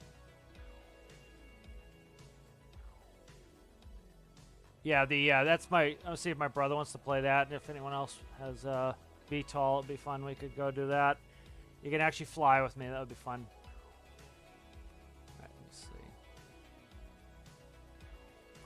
All right, so here I'll do it and see if this is what you want, man. If not, just let me know and I'll fix it. All right, so you have a push. All right, you have a. So I'm going to show what the behavior does if you don't put in the pulse. So like, let's say we want to go to 3, right? So the increment is 1. So each press is going to go 1. It's going to go from 0 to 3. So make sure you enable clamp. Put that in there. If you go push like that and you go to the number read like that, let's update it. Let's take a push. There, let's take a dial. All right, this is going to go to the dial. This is going to go to there. I'm just going to use infinite electricity. All right, so if we do this, it starts at 0. Without a pulse, if I push that once, I'm going to try to push it once the best I can. It's at 2. So see, it skipped 1 and it went to 2. And then now it's at 3. So you see it's skipping, so you don't want it to skip. So what a pulse does is every time you push, it's going to give you 1 of that thing. And then you have to push again to get another. So by putting a pulse in here, you notice it jumped from 0 to 2. By putting the pulse in here, it's not going to jump anymore. It's going to go by the increment. So anytime I push this, it can only go to the level of the increment, which is 1. So now it's 0. I can tap it and hold it if I want, and it goes to 1. If I let go of it and tap it and hold it again, it goes to 2. If I just tap it quickly, it goes to 3. So it will never do that. Now, if you wanted to have it auto reset, so we'll go through it a little bit more here quickly. So like, let's say we want to auto reset it so that it goes back to 0. So let's say you want, this is how I do my lights. So say, you know, I press it once, I get a white light. Press it again, I get a red light. Press it a third time, the lights go off again. So right here, so Amanda wanted 3, so you go 1 up from that. So say 4. You then do your threshold of 4. You plug the value in to the threshold, then you go to reset. Reset will bring it back to 0. So it's going to go 1, 2, 3. As soon as it hits 4, it resets it back to 0. So it gives you a counter that goes 1, 2, 3, 0, 1, 2, 3, 0, 1, 2, 3, 0. So you can do that. And so this would be good for something like that. Okay, we turn on the light with 1. It's white. We turn on the light to red with 2. We turn on the white light to yellow with 3. We press that again. It goes back to 0. And then we start again. White, red, yellow, off. White, red, yellow, off. White, red, yellow, off. So that is how you do that. So that's useful for a bunch of different applications.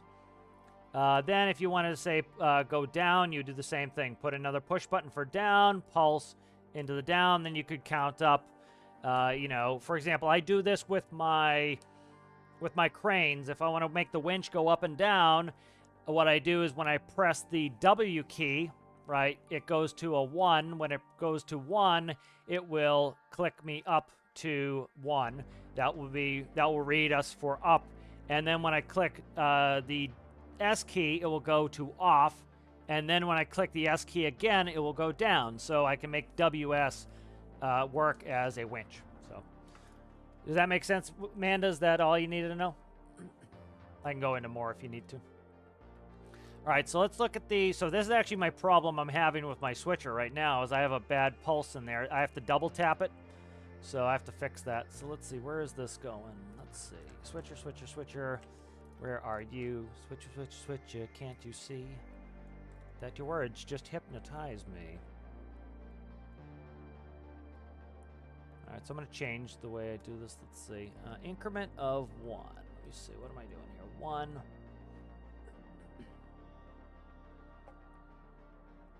All right, so a channel of 1 will cause the switch.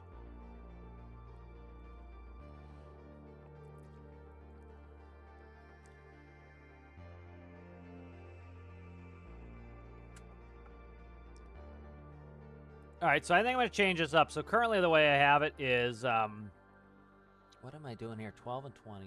I have to even look at this. This is weird. I would not set this up the way that I have it set up. So I'm going to change the way I have this set. Oh, I have 2. That's why. Okay. I have 2 buttons, 1 on each side. That's what it's doing. So let's look. Track switcher is 20. And track switcher should be there, which is 12. 20 and 12.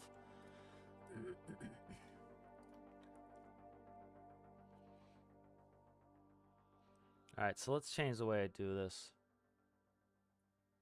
I would go pulse after the OR is what I would do personally now. So let's get rid of that. So let's go OR, pulse. All right, so this is working like that. So it's going an increment of 1. It will go up to max 2. So when you click it up to 1, 1 is causing the track switcher to activate. When you click it again, it shuts the track switcher, it loops it. I'm going to change it now. So what I'm going to do is do a timer. So I'm going to change the way my track switcher works. So now I'm going to set an interval. So let's say we want 60 seconds. So it's set to seconds. We could do ticks, but rather on seconds. 60 seconds. And so now what's going to happen is... let's get rid of this. Let's change this to a 1. And so now what's going to happen is, now theoretically I don't need the pulse because 1's the max, but I like keeping the pulse in there. So what we're going to do here is when I go ahead and I press this button, it's going to enable the timer. And then after 60 seconds, it's going to reset the switcher. So what's going to happen is, as I come up to the track I need to switch, I'm going to press the button. It's going to switch the track. And then after I'm long gone, a minute past the switch, it's going to automatically reset so that I don't accidentally switch the next track when I don't want to. So we'll do that. That looks good. All right, we'll update that. Update that. Okay. Shit. I need to save this in my standard locomotive. So that should work fine. Let's make the timer interval a little bit different. So let's go to, we'll do 6 seconds for now, and I'll change it in a second. So let's go test it out. Let's get a test on it.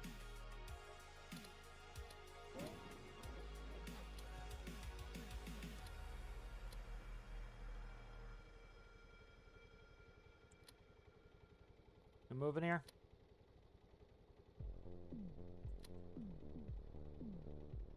Can't tell. Oh, we're not on the track. We're sitting in the center. Okay.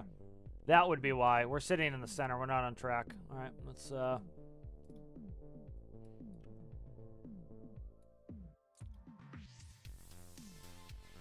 That's the annoying thing with this being dual tracks here, is I have to move it over because you know, some of the bases have single tracks, and so you have to kind of configure to where it's going. All right, so I changed it to 6 seconds so that we can just sit here and watch it switch the track back. If it was on 60 seconds, we'd have to sit here for a minute to do it. So just check and make sure it works.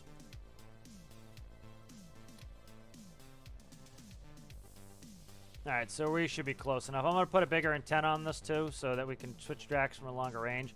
All right, so click the track switcher now. It's on the left side. It was on the right side. And then after 6 seconds, it should switch back. Theoretically. It might have an up-down counter in there. Let me see. I might have to switch it myself. Let me see.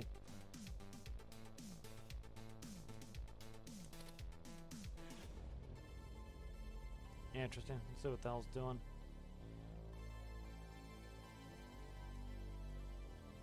Okay. Let's see what I did wrong there.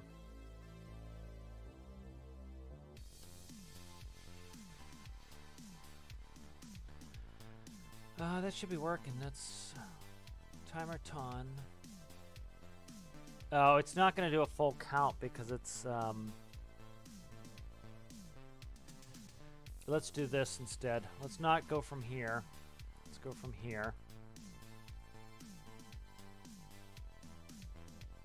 Let's do that. So this will start the timer here. Yeah, that will start the timer there. And then that will reset it there. Let's do that. Okay. Because it's a push button, so it's going to start the timer, and then it's going to reset it as soon as I let go. So this will now, this will stay as 1, so that acts as a toggle, and that will work. So we'll test this reset again. You know, somebody had said, why don't you just take an add-on that you can actually see the things? I don't want to use somebody's add-on that might not get updated to be in my save file. It's one of the ways why I can keep a save file going for so long, is I don't screw with too much stuff that is independent that I have to worry about getting fixed. All right, so let's stop. All right, let's switch it so it's on the left side. It's on the right side. Expect after 6 seconds, we should get a reset on the button. Now, that doesn't mean it's going to switch the track after 6 seconds. It's just going to switch the button. Because likely this is switching left, right, left, right. It's not setting the track back to its original position. But after 6 seconds, what it should do is reset my button. There we go. Yep, so that's what it's doing. It's resetting my button so that after 60 seconds, it's going to let it reset. So I could make it reset sooner than that. But I'll leave it like this. I'll put it to 60 seconds. I don't know. Maybe I'll just reset it back and forth on the tracks. I don't know. Let me see. I haven't decided yet. I could go simple mode, but yeah, let's go to 60 seconds. That's fine because most... Actually, I don't want 60 seconds. Let's just do 10 seconds. Because some of these, we get switch after switch after switch. So I do want it to reset it after a short period of time. 5 seconds is fine. All right, let's do that. Let's save this. How's it going there, Zachy? How are you? How's it going there, Sergeant? How are you? How's it going there, Rocket Goose? How are you? So all that worked right, correctly for you, Amanda, right?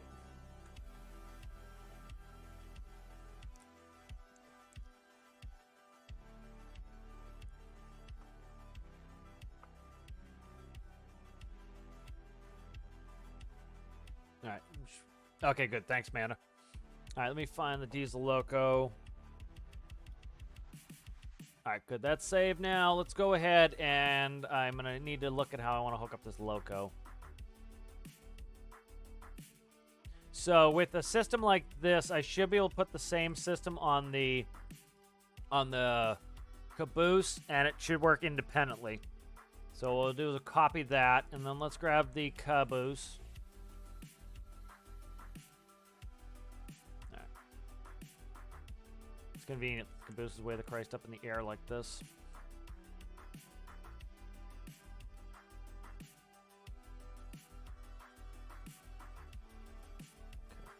Okay, good. I'll make sure I don't have color swap on for that. And then we have space right there. Perfect.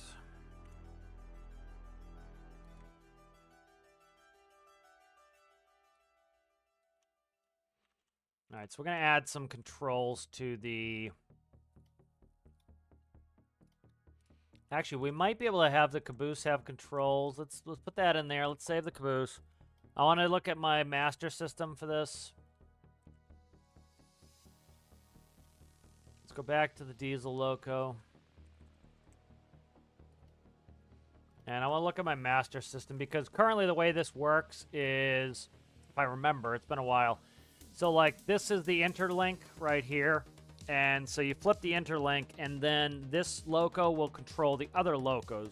So what I want to do is essentially make the interlink system work with the caboose. So if I turn the interlink on the caboose will now control the train.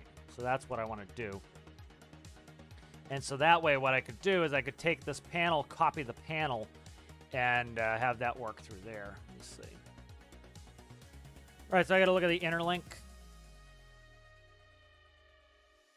All right, that goes through this panel here, and it goes down to the loco controller panel. Okay.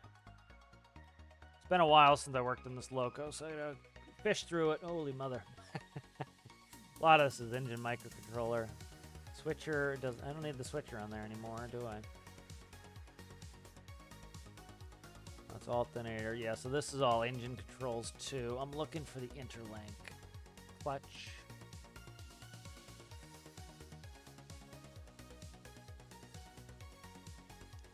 This is a zoo of a panel. Let's see. Here it is. There it is. Right here. Okay. To rear connector interlink right here. So if we, let's see. From front connector interlink panel. Okay. 21. Let's see. 21 should be the interlink. Let's go back and check it. So I think this is going to be the best way to do it is just run it as an interlink. Yep. Okay. All right, so here we go. Front connector interlink, rear panel. Okay, there we go. Composite switch box. Okay, so if the oh, I don't know if this is going to work the way I want it to.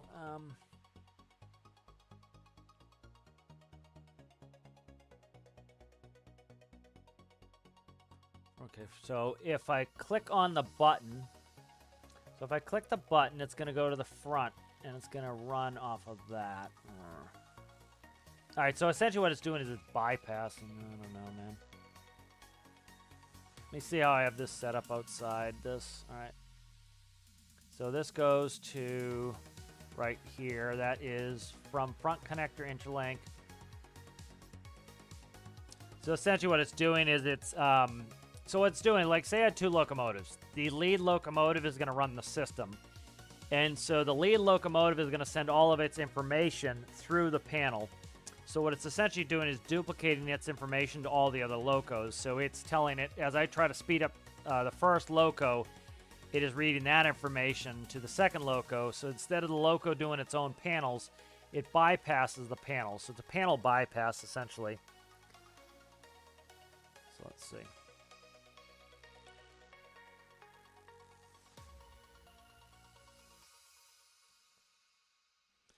So let me see, and then it goes to the rear. That's fine there. And then it's going to go, what the hell is that all about? To rear interlink. So this then passes all that information through to the rear interlink.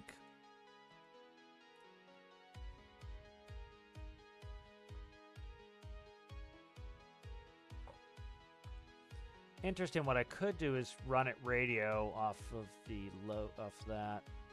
Because, see, the problem is I have it interlink switching out. I don't set the master, which is probably what I should be setting as the master.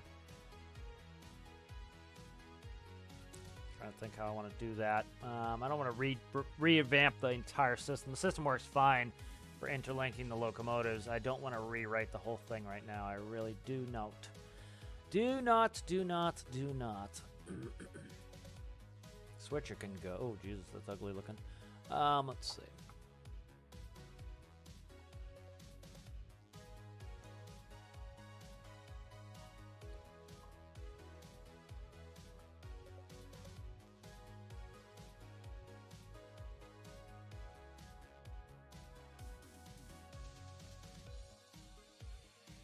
So I'm trying to think of how I can add a master system on here.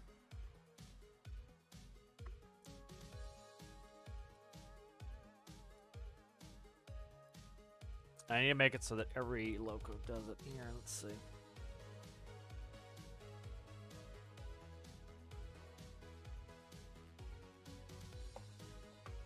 What I could do is I could send it from both ends. I think that's what I'm going to do. So the thing is this. So the way the interlink works is it works off front coupler, rear coupler. And so essentially what it does is if we look at these, this sends the information from the front coupler to this panel, and then it sends it from this panel out to the rear coupler. And so, for example, let's say we have 4 locomotives hooked up. The front locomotive will have the interlink switch off. That will run the system. Then the second locomotive, you'll go in, you'll just flip the interlink switch. Third locomotive, interlink switch. Fourth locomotive, interlink switch. So the front locomotive will send all of its information through to the next loco. So instead of the second loco running off its own panels, it runs off of the main ones. And so what I want to do here is...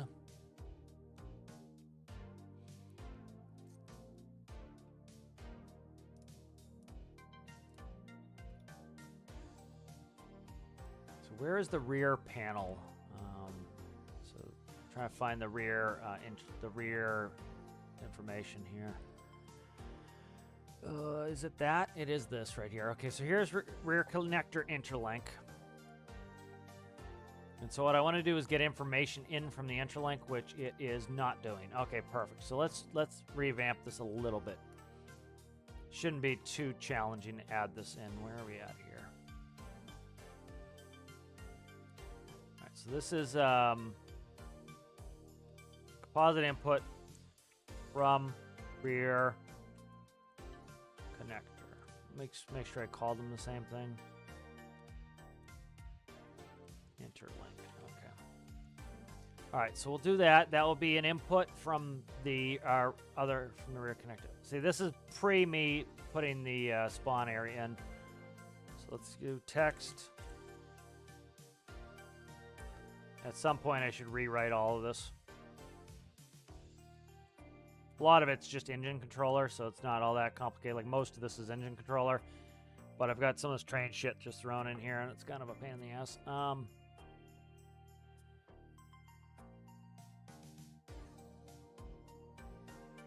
So that's the bypass right here.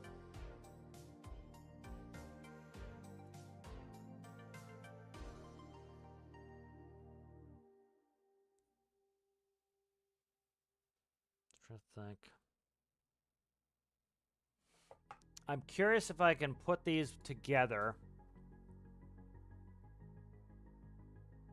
Curious if I can put these together.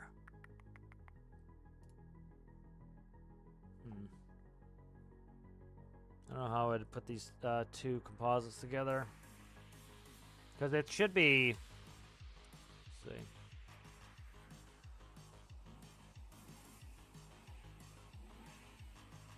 Okay, if the interlink's on, it should be reading through. It should be reading forward and backwards. So we might be all right. Because, like, if I have the interlink on, it's going to read from that front connector. But it's going to feed out there. So I need a feed through, essentially, that feeds it through. So let's see if I can do that. So I do need to feed these through to one another. Let me try something here. Let me look mechanically if I can do this. Let me try connecting these through like that.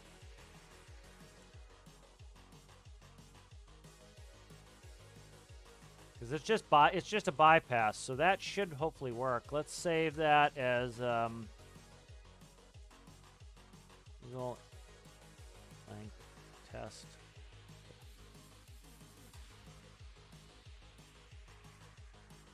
All right, let's try that. That should work. I'm just gonna grab 2 locos and do this to make sure I can run from either one. And that will be my test. So let's go, we'll paste you there. And we'll grab another. So, you know, essentially what I'm using is, currently the way the system works is the front loco is going to be the one that controls.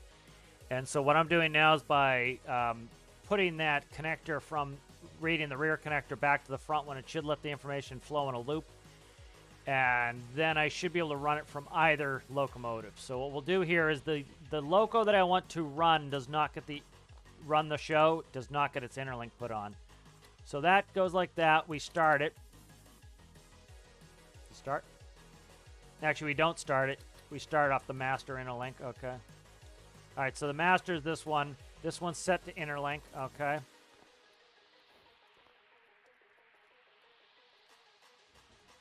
We leave the interlink off. You can hear the back one start. So the back one started. Let me just double check it. Yep, it started. You should see the smoke too. Yep, that one started. Okay, so now this lead locomotive should be running it.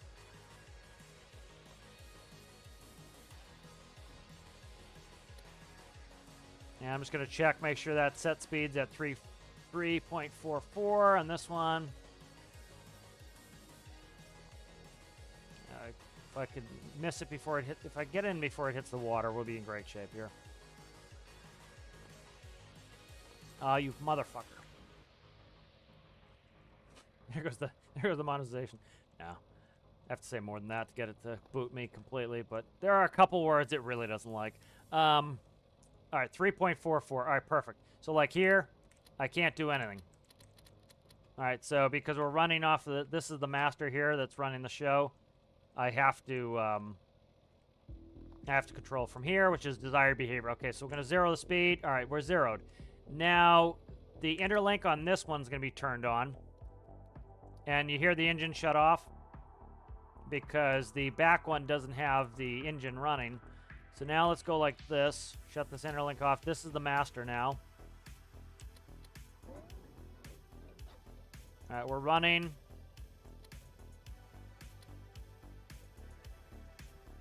All right, 1.72, negative 1.72.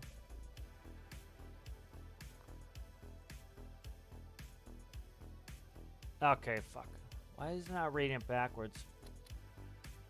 Damn it. I was hoping that was going to work. All right, I have to do something to the microcontroller. I think that's where my issue is. I was hoping it was going to be that easy, but it's not. I got to fix something now. No, it should run. Shit, it's not running. How's it going there, Daniel K? How are you there, David? How are you? How's it going, CG? What does request master do? Let me look. I may try to catch up with chat.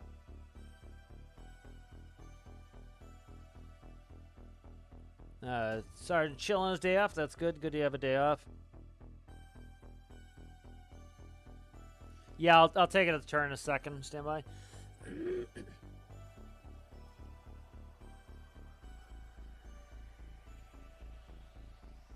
Some people are having issues with their superchargers. Some people aren't. I'm not having any issues currently with mine. I'm not getting them. The supercharger's not boosting, but at present. All right, let's see what's up with this. I got to try to figure this out. All right, so my thought process is this microcontroller here is sending the information out to the rear interlink. And then I've got it coming back to the front. It should be sending the information back in through the front. So I don't know why that rear loco is not running it. That's the question. Because this should be from the connectors should be talking to each other. Okay, I kind of get why that's not going to work. Let me disconnect this.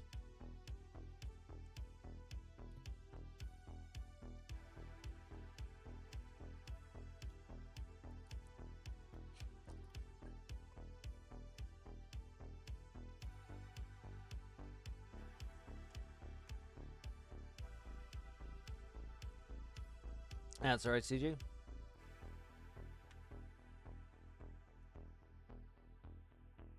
Mana's back. Yeah, I do multiple cabs. I get it. So I might try to make it work with my system. How's it? Let's see.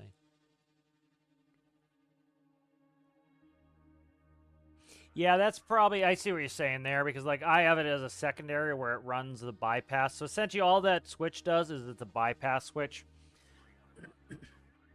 So it's running the bypass from the other one.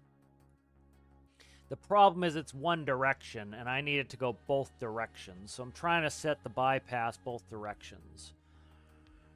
So let's see, if I go there, it's going to go from...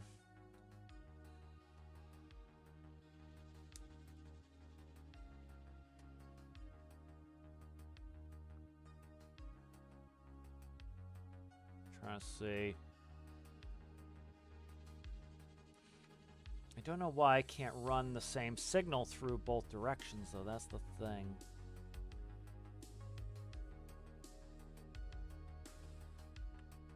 Don't know why I can't loop this, though. That's the thing. Why can't I loop this? I should be able to loop back through like that. Why will it not loop through? So it's sending the information out. It's probably on a different channel is why. I probably rechanneled it. Let me look. All right, so this goes to the composite switch box here. It goes to all the information. So like 1 should still be 1. So that should run it. Let me look. All right, let me try to start the locos up like this and see what happens. So let's I wonder if I didn't save the bitch. Let's save this. Let's save it like this. Oh, come on, get out of there. Update that.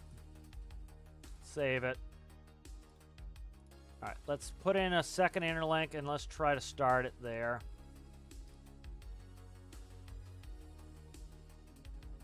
Okay.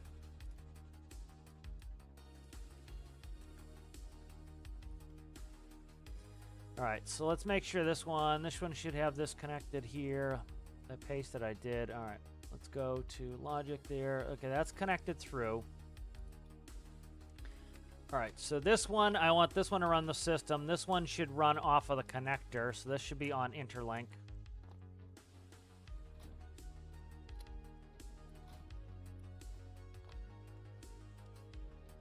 Oh, don't open the door the wrong way, please. All right.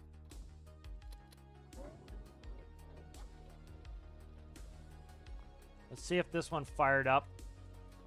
Because this one should be sending the signal through to the rear connector, and the rear connector should be going to the front connector, which should then be sending it to the front connector.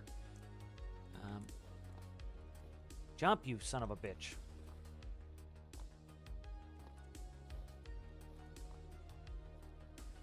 Interlink is on, and we're not fired up. Balls. That's not going to work like that. That sucks. Let me see.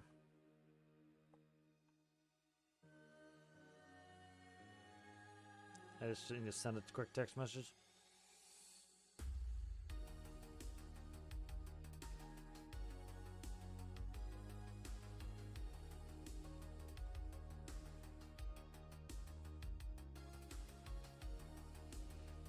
All right, let's quickly check. I don't know why the Christ this won't read the information back through, because it should be. Okay, let me see. I'm not posting it to the front. It never gets posted to the front. That's why. All right, so this, no, it should be posting right off that. So this is the send information right here. Let me see what I'm sending on here. Let me look. This sends out to the rear connector.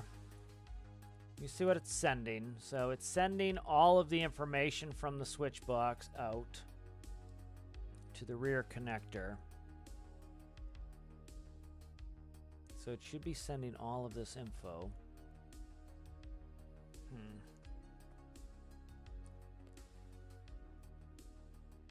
I don't know why that's not working. That's friggin' weird to me. Sometimes sending the same channel, it confuses it and won't do it.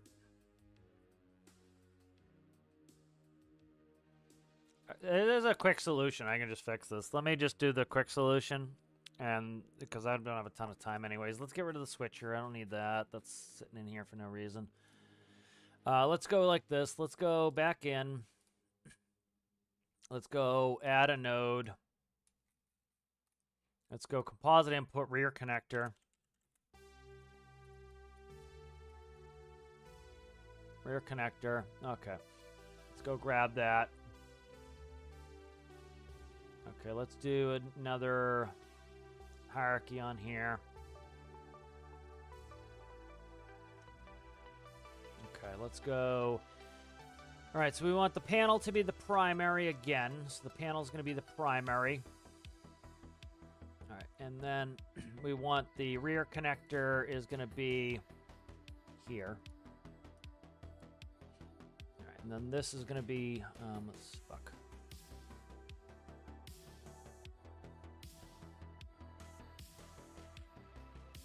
We can make that an OR.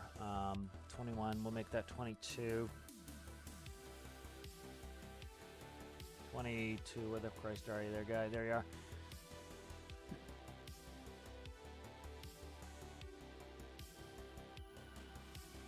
This is why it's not doing it. I got it. It's not okay. I think I know what I can do to make it work like this.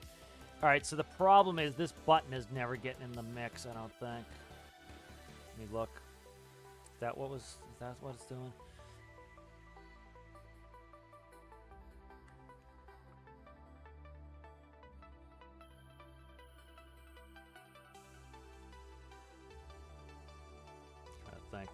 Trying to think of how this works hierarchically.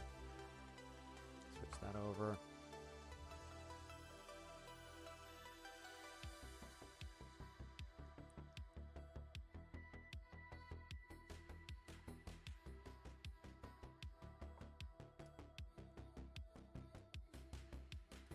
Let's do this for now. I'll figure this out later, how I actually need it.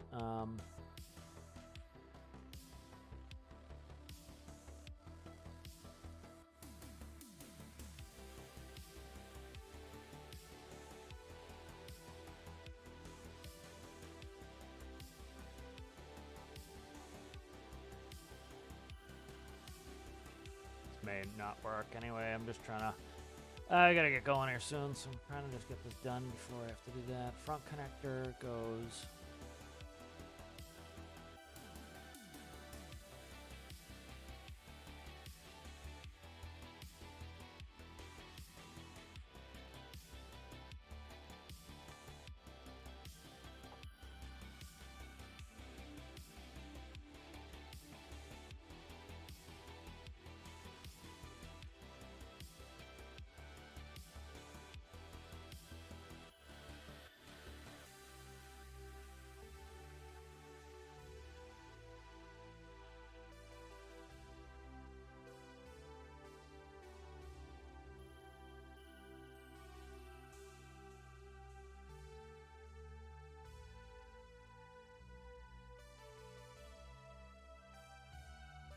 okay, let's try that for now. Whether that's going to be what I want at the end, who knows? But let's update that. Let's go in here and add this on here. See, that's interlink. Front. Interlink. Rear. 22. All right, so add an interlink switch on there. Let's update this.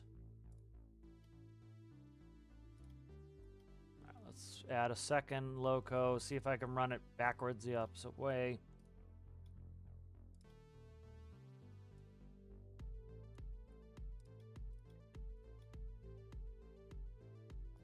I have to hook up the friggin' nodes. I didn't do that.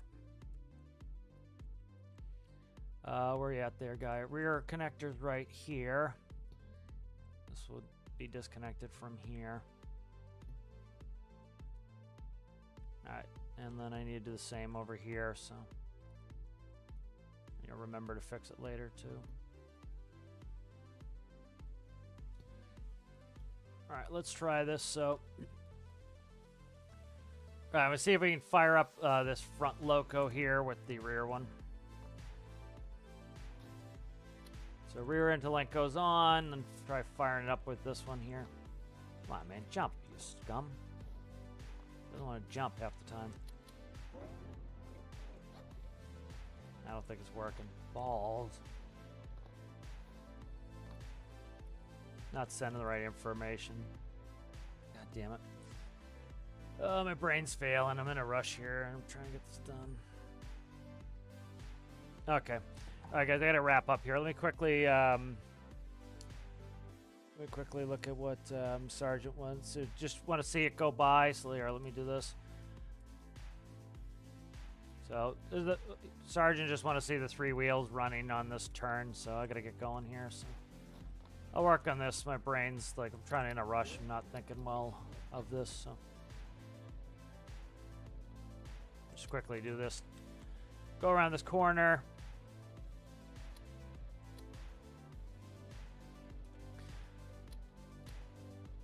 So sometimes, like, it doesn't like feeding the composite back through because if you have 2 things on one channel, it doesn't like that. So that's effectively what it's doing, is it's trying to run 2 things on one channel, and it does not like that.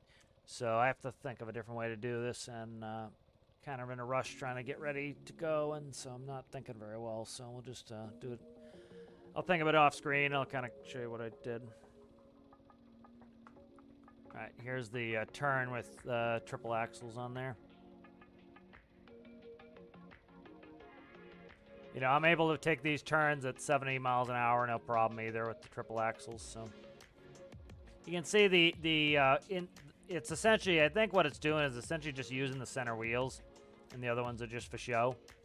Yeah, that might give you more propulsion, but it looks like it's pivoting right off the center set. So, but that's it going around the corner.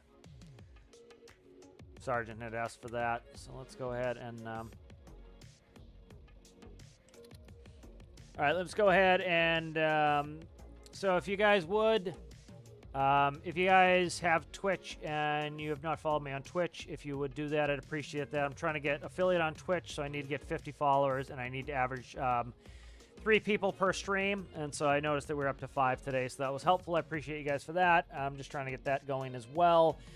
The Build Challenge Juliet is due next Saturday at morning. At 0000, so keep that in mind. Plan on doing multiplayer stream Tuesday probably. I have some appointments, so that's probably going to be the best bet for that. I will probably put up a notice on the Discord of that, telling people that is when that's planned to be. But thank you everybody for watching. If you have not subscribed and you enjoyed, please consider subscribing. If you guys would like the video, I'd appreciate that. And thank you guys for watching. We'll roll credits. Thank you. Special thanks to Rasmus. He gifted a bunch of people memberships, so if they'd thank him for that, I appreciate that. And thank you, Rasmus. So we'll see you guys later. Thanks for watching.